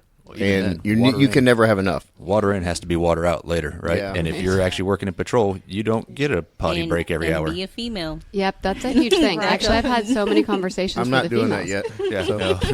Not yet. 2026, Joe's year. But she's right. Sasha, can you talk a little bit about that more? Because a lot of my female officers won't drink for a very good reason. So, like, it's a lot of stuff that we got to take off. And, like, who has time to do that as often as you're going to have to if you're drinking the amount of water that you need to? Mm-hmm. And so, it's like a natural dehydration. It's like I don't have the ability. It's not safe, or I can't, pee 12 times during a shift. Yeah. Yeah, so and I can. It's hard. I can if I really wanted to. I could. Yeah, but hard. like, I've seen that Shiwi appliance. Have you seen that? I have heard. That is a conversation I've had with multiple female officers. I kid you not. Someone had that. But it's a thing. And one of the first things, I've literally had someone sit down and start talking to me about, they're like, I'm not using a Shiwi. I feel like sanitary things like come into play with. Because then you have to carry it, man. No, You have to bring that. My old partner on the CRT, she tried it for like 2 days, and it was too much splatter. Apparently, it did not work. So that was discontinued. I bet she's really going to appreciate you sharing that story. Yeah, I didn't mention her name, Angie Fox. But yeah, so I think when we're trying to take care of ourselves, you want to find a therapist who does the things that they need to do. He's not going to, he's just going to keep. No, we're good. We're good. Yeah, and we thank you for asking that question, because the vicarious trauma of hearing the trauma, and because when somebody's telling me their story, we are tuned in to the client, and we're trained to hold space, but sometimes we can tune in even a little too close, and it's so draining. It's so draining on us. And then you're visualizing what you're being told. It's being visualized in my head. I have a movie in of my course, mind, yeah, because right? you have more details than you would get from the news. Exactly. So, yeah. And so it's important that we take care of ourselves and do our own therapy. And we bring to the therapy room our own background, our own experiences, our own stuff. And if we don't have our shit together, we can't help anyone else. That's the best way to say it. I know working with children, one of the big things is water. You see, I have my big jug here. Also, I learned to really set my boundaries. So there are days where I will not see clients. I had to really set that from the beginning. Also, I have 8 grandbabies. And so I spend plenty of time with family and just all that, because working with kids, it gets heavy. And so just being able to go and kind of have that release. So it's learned. It was learned, though. I will say that I had health issues that came into my life because I wasn't setting my boundaries, and so in doing what I needed to do for self-care. And I'll tell you, either going to do it now or you're going to pay for it later. Yeah. I really like that you brought up boundaries. I feel like we're adults, right? And sometimes it's hard to create extra space to do like the massages or Go to the restroom. Go to the restroom. We giggle, but it's so true. Right? Shout out, Shiwi. But like setting healthy boundaries, right? Having those boundaries, saying no to some of the things and not adding extra stuff to our plate, right? That's also just as important. And I think that it's so simple, right? But it's a concept of self-care that we often don't associate with self-care. Well, yeah. We say it's simple, but I think for most adults, I mean, most people like have like 12 jobs. Joe said this is like his side gig, which cracks me up because it's so well done. And you're going nonstop with peer support as an officer, and then your downtime is another job helping people. So I think it does sound simple, but as adults, as parents, as professionals, it is hard because we actually have to go out of our way to schedule it to be okay. Yeah. And what Tempa was talking about, kind of like, I call it the trauma threshold. What did you call it? Window of tolerance. Window of tolerance.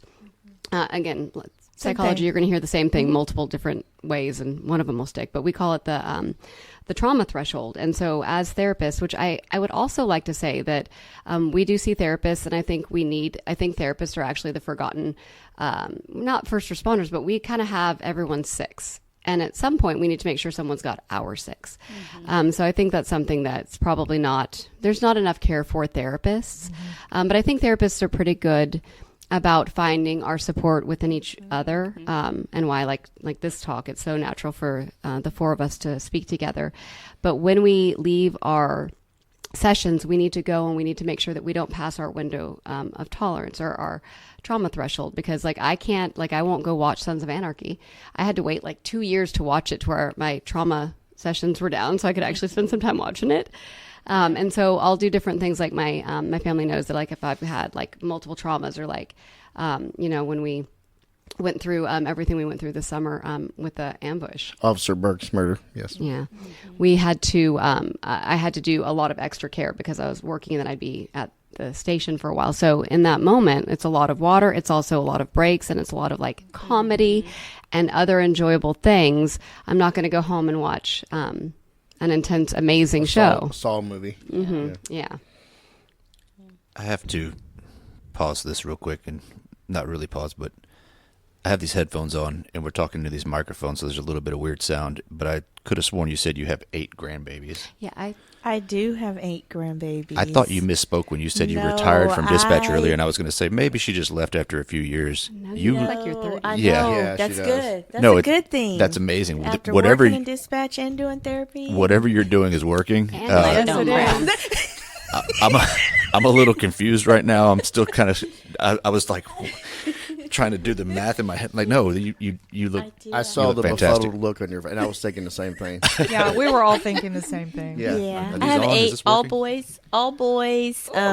The oldest is 7, so 7 and down. All man. boys. And you have 3 children, right? We're a children now? blended family, Okay. so we have a total of 5.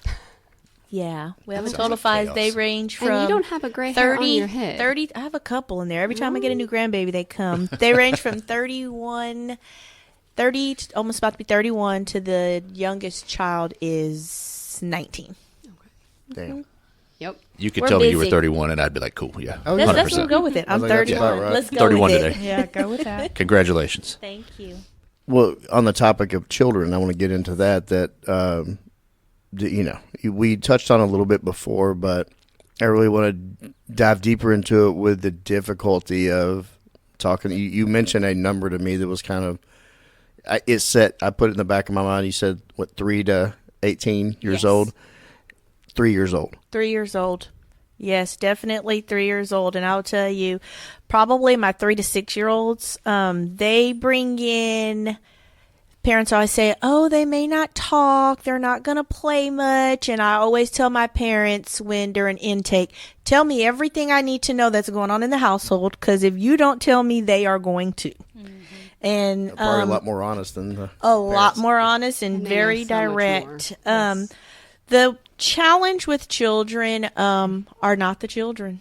It's Mm-hmm. usually the parents, because the parents want to say, oh, my kid's having this problem or my kid's having that problem. And yeah, we see these things that are going on, but it's a lot of what's going on in the household that these children are being affected by. And they bring the child in, here, fix my child. Yes. And I have nothing to do with it. Mm-hmm. So, And then environment doesn't change, and it very much is Yes. often the environment around them needs to change. Yes. Working with, and I didn't intentionally dive into children on purpose. I didn't say, hey, I want to be a therapist and work with kiddos. We got all that practice as grandma now. Why not? I'm telling you. 5 kids and 8 Yeah, grandkids. I mean, She was trained. yeah, you're Trained to expert do already. it. So I actually when I went out to the Ellis County Children's Advocacy Center, it was my trial period. And I got there and I loved it. And I think what really touched me was I was in the process coming to the end of my career at the police department, and I had several calls that I can remember that touched me with kiddos. And when I went out to the Ellis County Children's Advocacy Center, I felt like, you know what? This is actually what puts the period. It's going to be what my ending is, because I've taken so many calls where these kids are crying on the phone, and I felt like, okay, I sent you the police officer, I sent you the fire department, but what happened to these kids' lives afterwards? And so when I hung up my headset, I told myself, this is where I get to shine, and I get to be part of that, what happens afterwards. So I can go from taking the call to, let's go ahead and heal these children and work through what they need to be worked through and moving forward. First responder children come in a little bit differently. I'm going to say we raise our children differently. We know what's out there in the world. We're sheltering them. We are more open with them. You talk about 3 years old starting, most definitely, but I will tell you, a first responder 3-year-old is not your average 3-year-old. They're going to come in there and they're going to tell you everything they need to tell you. But they're also very intelligent. And in this world today, everything's on social media. These kids are knowing what are going on. And I tell my first responder parents, please don't promise your kid you're coming home. Oh, I've had that Please conversation. don't. It's Yep. hard. It's hard to not tell your kid that. But I will tell you, I have worked with children of line of duty death officers, and it sucks because those kids thought their parents were coming home. And it's one of those things to where I had to learn self-care. working with kiddos in that population. Not only just being a therapist there, but also just being in the first responder family, because we know that hurts. Right. So basically, I mean, they're kids. I like it because I can be me. I don't have to sugarcoat anything with the kiddo, because I tell you, they probably heard worse from their parents. So I really enjoy working with them. But the greatest thing that I get out of it is the fact that working with the children today helps what's going to come tomorrow. Because if we can work through these traumas and the things that are going on, it can help. Lastly, with first responder children, a lot what that's been on the rise is because of social media and, you know, the way the world is today. Some people, it seems to be the firemen are loved, or firefighters are loved, police officers aren't, not so much so. And I know when I was growing up, it was like, hey, my dad or my mom's a police officer. And it was like, yay, yay, rah, rah, rah. Now it's kind of like, do you want everyone to know that, just because of the way the world is? And so talking through with my more teenagers of what that means to them, and when they see mom or dad put on that uniform, what exactly does that mean? So our kids they have a lot of anxiety and stress just over the job that, you know, parents are doing. Yes. That's a lot for them. I'm glad to you carry. said that, because I've worked with kids of fallen officers who talked about being bullied because their parents were in law enforcement. Most definitely. And so it's just one of those things of knowing the culture, kind of explaining as well, because, you know, mom or dad missed their birthday or the holidays or that sports event. And it, for the child, is normal, but when all their teammates say, where's your dad? Where's your mom? And they're never there, you know, that becomes stressful for the child. Yeah. And so just working through, they are also living the life of the first responder, because it's not that typical, you know, family or Monday through 5 job where everyone's home on the weekend and home for the holidays. Yeah, it's not banker hours. And, you know, we've had on we try to touch on every aspect of this profession and units and types of investigations. We had on a child abuse detective that's been doing it for 20 years. How hard is it for you, or any of y'all, when you're dealing with a child and you know they're in a bad situation and you can only do so much in that hour and a half, and you have to, you know, they're going out that door? It's difficult. No matter who comes into my office, I treat every session like the last session, and I try to push out tools and tools and tools, because I don't know if they're going to make it back. As far as a parent bringing them back in, an officer, this might be my one shot, or a firefighter, this might be my one chance. So I'm going to make sure that 50 to 60 minutes we're in there, that it shines. They're going to take something away every time they come in. I love that. Yeah. And we Every do a lot session. with the parents themselves. So we try to, and you're going to hit on this kind of with family therapy, but one of the things that we do, for my child and adolescent therapist, Jess, so she can manage it, we try to get a lot of buy-in from the parents up front. So that's what I think therapists who do child and adolescents get missed on, is they're doing so much work outside of the session. I mean, we all do as therapists, but it's literally having to call possibly divorced parents, trying to keep everybody on the same page, and doing our best to make sure there's buy-in so that kid is safe. And then, like, if y'all are having issues with the parents, send them my way. I don't work with the children because that breaks my heart. But I'm glad that we have Jess now who does, and then we address the parents and help them see kind of where they're coming from. Because a lot of times the parents don't even realize when you are in the first responder life, or honestly just parenting, being a human, we're trying to balance so many things. I don't think that we realize how much how we engage with our children impacts them. There's actually a PTSD book. It started for veterans, but I do believe they have one for first responders now, but it's called Why is Daddy So Mad? And that book kind of breaks my heart a little bit. I'm so glad it exists, but it's a good point of, like, everything that you just said, Cydney, gave me goosebumps. First of all, your why is beautiful. But what these kids are having to carry day in and day out. And we miss that as parents because we're so busy trying to take care of our jobs. and our lives and keep them alive and keep them fed, that we sometimes forget to connect with them. So my job is to, in the reflective parenting groups and in honestly sometimes individual sessions, help the parent look at what is your situation? What did you experience when you were growing up? What have you gone through? What does connection mean to you? What does it mean to you when your child does this? And we found, kind of using the circle of security and attachment. So Joe, earlier you kind of looked at her when she was like 3. You can actually start therapy very young with kids. If you ever get bored, look up still-faced experiment, and it shows a baby who's 8 months, maybe? Under a year. And this little baby, and it watches the mom interact with the baby. We don't realize how much kids are taking in. The first 2 years are vital. And so I do a lot of education with the adults. So I go to schools. I help, because one of my practice as a specialized trauma treatment is we try to stop transgenerational trauma. And since initially we weren't working with kids, I would work with the parents. And so I do a lot of parent education.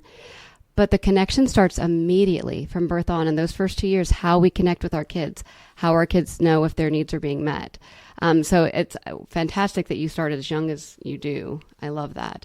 But I think it does take a lot with the parents. And now family therapy, that was really hard for people to do before.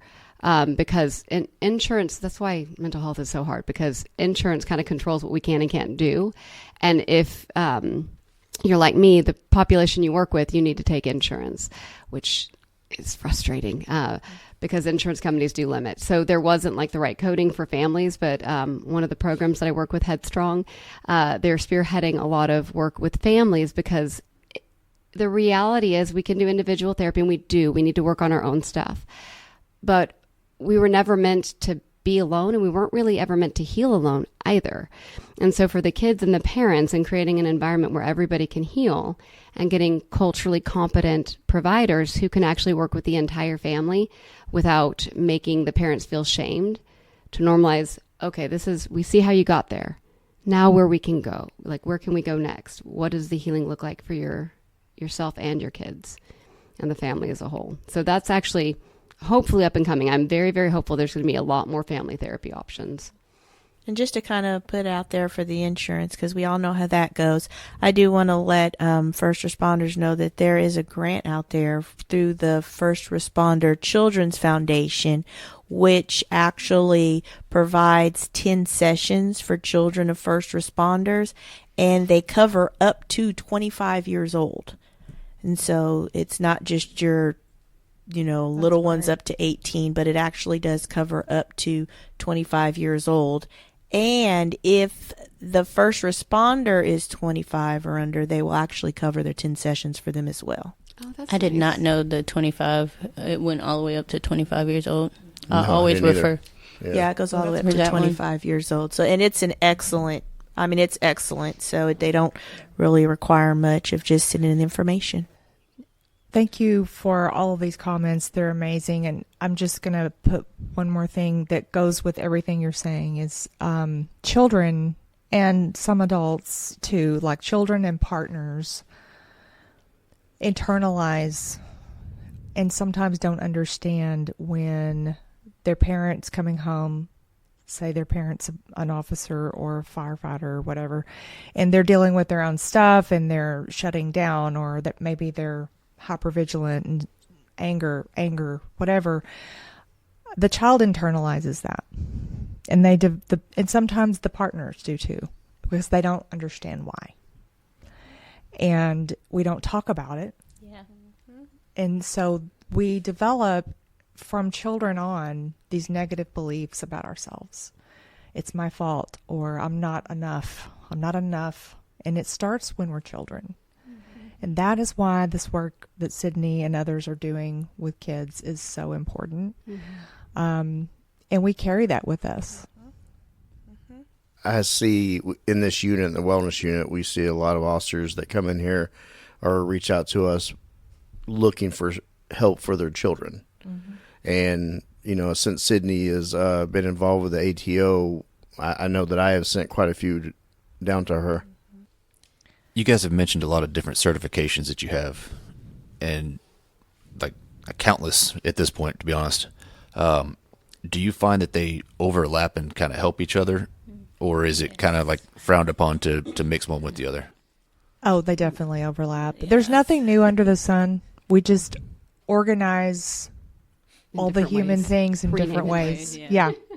Yeah. It's And almost like go ahead. It's almost like you go with your client, what your client needs, because I will take a little bit of this, and I might have a little bit of Gottman, and then, yes, we're going to roll into a little bit of EMDR, and then with my kiddos, I'm going to pull some play therapy in, so you kind of mold what you need for your client.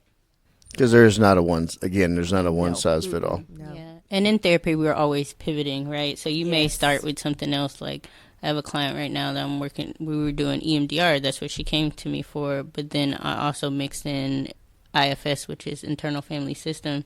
And that jammed with her better. And so like we paused the EMDR and now we're like, okay, well, we're going to focus on doing the same thing, right? We're trying to get to the same goal, but through a different modality because that one jammed with her a little bit better. And that piggybacking on what Sasha said in the beginning, that's why you must verbalize, and hopefully you have that rapport with your therapist. If this is not working for you, let your therapist know, because there are so many different modalities and different ways that we can go about things, but we won't know unless you tell us. Yeah. And a lot of the modalities build off of each other. So, well, it's really funny because you can say the same thing in a different way with a different modality, and it's the same thing. It's just worded differently. But neurobiology is catching up. And so we are getting more and more advanced, which is phenomenal. I'm very excited to see what happens next. But they kind of all build off of each other. And like if there's like CPT or cognitive behavioral therapy started like understanding how the brain worked, and then it sounds like EMDR even built off of that, and it sounds like ART built off of that. So a lot of them work really well together, and just kind of get better and better, and different ways to explain things as well. We have had several of the counselors come out and do psych education, which, I mean, I'll say several, but Courtney has come out and done a couple, and we can't make anything mandatory. We kind of set something up. Amanda has been out here several times for our psych education, especially after what happened August 29th of last year with Officer Burks being murdered and Carissa David being shot and Farmer being shot. And there was such a ripple effect through the entire department from all levels. The first responders were there. There was a secondary location with a shooting with a suspect.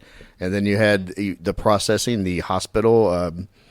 We had crime scene. We had to get, Amanda came in and saw the crime scene techs the week after. And, and they deal with so much because they actually had to go in and process all those scenes and process Officer Burks. So, Amanda, can you kind of talk about how you approach the psych education for our department? I would love to. So I was honored to be called out by Sergeant Fig to look over and to kind of be present with people after major events that took place and help better understand what happens to us and what we go through both physically, emotionally, and mentally. And so I kind of was looking through what information they had and wanted to update it. So I kind of had the ability to create my own little program. And what I've done is I cater it specifically to whatever event I'm going out to. And I'm able to connect with the officers or whatever unit I might be speaking with. So we had initially done it for an officer involved shooting or a critical incident. But for Officer Burks, that was a completely different week. All of Dallas was hit very, very hard by that in every single department. And so I think I was out here 5 times 1 week, and I did 5 different psych eds. And so what we do is we come out and we kind of walk through what that group is going through specifically and what they can expect, what's really common, when to start worrying and when not to worry, because grief and reactions after trauma are appropriate. Most of my goal is helping people understand that trauma reactions are natural and appropriate. First responders often don't believe that if they have a natural human reaction that it's appropriate. When it actually is, that's a good sign. I hope y'all stay human. I want you to stay human so you can keep doing the good work. We just might need to tweak some of the support so that you're okay in doing the work that you're doing. But having a human reaction is very appropriate and very healthy. And so I'll walk through whatever that group went through. So when I came out for crime scene, it was a completely different psych ed than those who had to show up where Officer Burks was shot. Because those are two different things. When you're actually having to do work and process the evidence of someone that you know and cared for.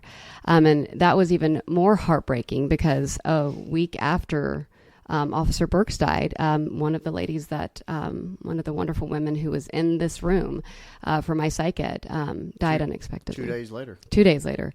And so now we've got compounded grief and it feels like the world's falling apart. And so we worked with that group a lot.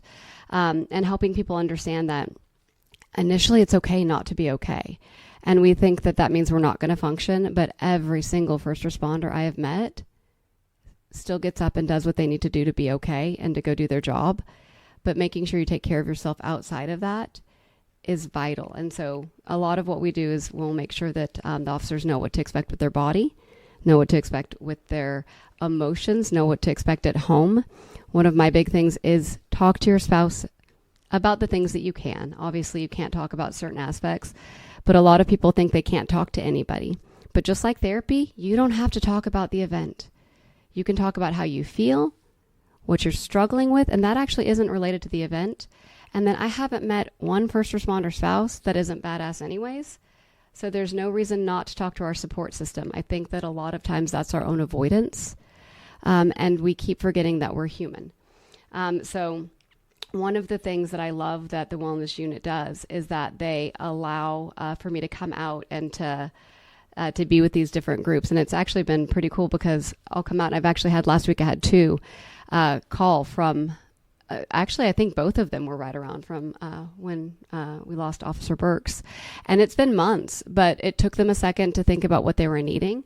Some of them have been through multiple incidents. Like, I don't know how many times I've been to Southeast, South Central, actually, South Central. And so there's compounded things. So understanding that this is normal, this is normal, this is normal. All right, I'm seeing some symptoms. Amanda talked about this. Maybe it's time to make a phone call so I can make sure that I'm still okay.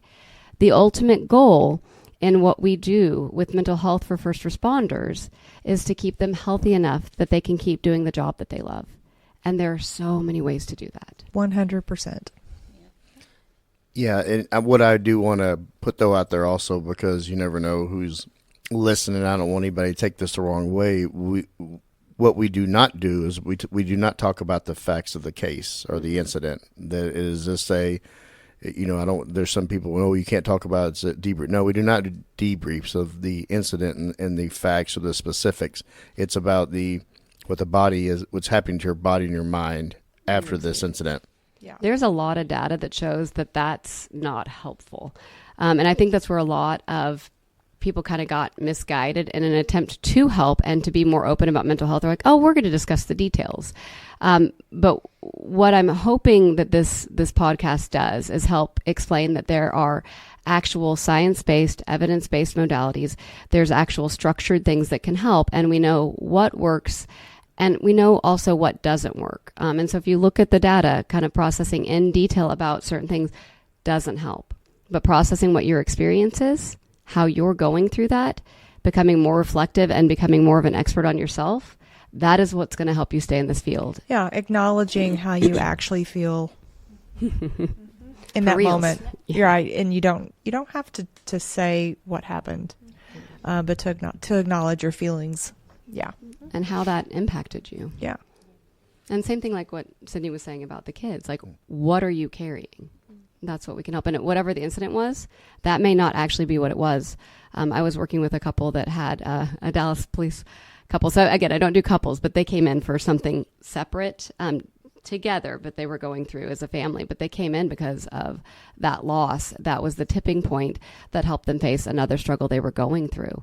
So sometimes what we process isn't actually what just happened. it's previous things that got triggered and brought back up, and it was Yes. the straw that Yes. And I think broke the camel's back. that's one of the things that we saw with Officer Burke's death is that a lot of people were being re-triggered from 7/7, right? And that experience and kind of the wounds that weren't healed from that kind of came back up for a lot of our officers. And so, Well, they were like, here we go again. yeah. You know? And it's normal for everything makes sense in the context of your life. Yeah. That's a beautiful way of saying that. Very much. First, I want to thank y'all for coming on and doing this. You know, I said on break that this is exactly what I had a vision for, and getting all of these minds together at the same table. But I want to ask a kind of final question of each of you. Like, let's say we have a lot of listeners that are Dallas PD, that are non-Dallas PD, fire, non-Dallas fire department, that listen, and really just any other human being out there that may pick this up and hear us. When somebody walks in your door to your practice, what can they expect to see in order to get help and get their life back on track?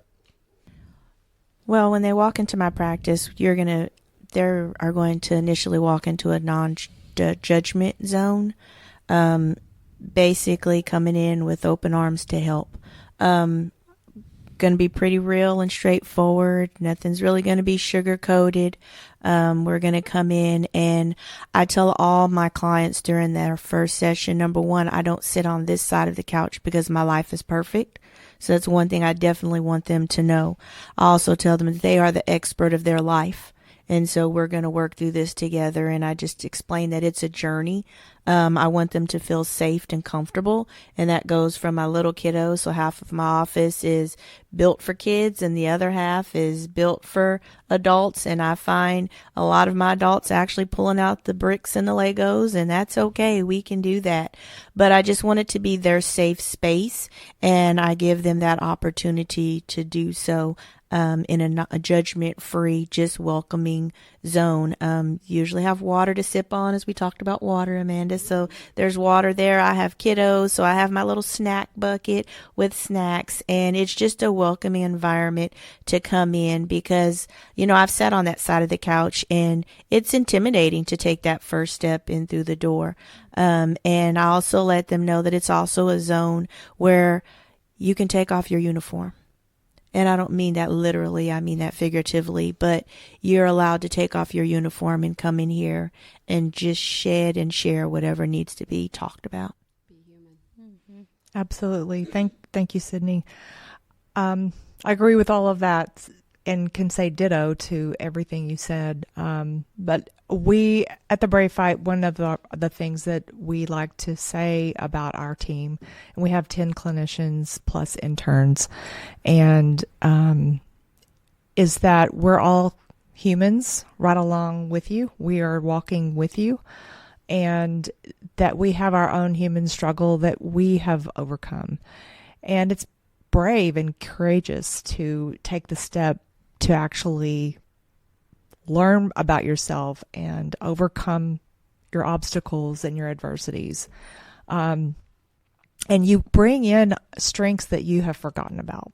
Yeah. And we want to help you find those again. You have answers and strengths inside of you that matter and that will lead you forward. It's not our job to tell you how to live your life or what's best for you.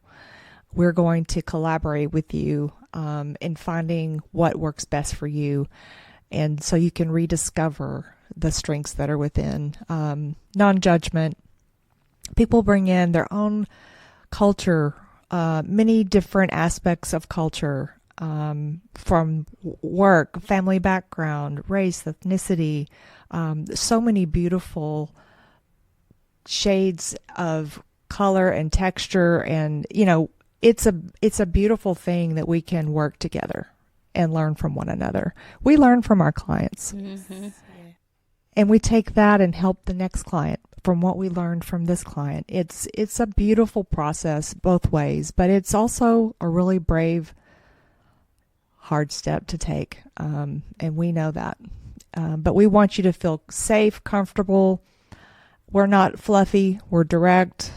On our team, we see kids 5 and up, so 5 to 99, and we have current former first responders. We have veterans. We have family members of veterans and first responders, and we have some civilians on our team too, who specialize in their own unique areas with kids and families. And so we see anyone from any walk of life, and everyone's welcome. I mean, you said all the things, right? Both of you. I just, for those walking into my office, expect to work. We're not going to stay on the surface. And so I set that expectation ahead of time. I'm going to meet you where you're at, but we're going to go somewhere. We're not staying there. And so I just like to set that expectation, because some people, they think that they're going to come in and I'm having this symptom and we're going to reduce this symptom, and we're just going to stay there, right? I'm going to get some coping skills and then I'm going to leave out of here. But those coping skills, those symptoms are there for a reason, and we're going to get to the root of that so we can pull out those roots. I love that you shared that, Sasha. So at Finding Freedom Therapy, we are a specialized trauma treatment. And so what we're able to offer is actual relief and healing. So for anybody who's listening, know that there are multiple practices out there with very culturally competent, experienced therapists. And if you take a moment to find the right therapist, you might be surprised at how different it is from what you expect. So at our practice, we're very honest, we're very real, and we actually have a lot of resources that can help reduce symptoms within sometime as quick as 1 session, up to 4 months. So sometimes we're so scared to start trauma treatment, and it sounds overwhelming and like no one knows quite what to expect. So what I'm hoping that this podcast does is helps all the listeners and all the different people understand that it doesn't have to be that scary. You're going to meet real therapists who can engage and process with you what's going on and actually reduce symptoms surprisingly quickly if they're culturally competent and trained. So don't let trauma therapy scare you. Don't let choosing to start living your life again scare you. We all have this opportunity to continue to do what we love and be in a profession where you can change the world, but you have to be healthy doing it. So my hope is that everybody takes a moment to think about what their needs are and how to be the healthiest version of them. And if it happens to be therapy, I hope this podcast helped explain some of that and opens the door for people to reach out. I know that if anybody called me, or probably anybody on this podcast, we would help you find the right therapist, whether it's our practice, another one in the area. I have even looked out of state. I may not know someone personally, but I will help you find someone who's got the experience that you're looking for to help your healing begin. And so you can start living your life again.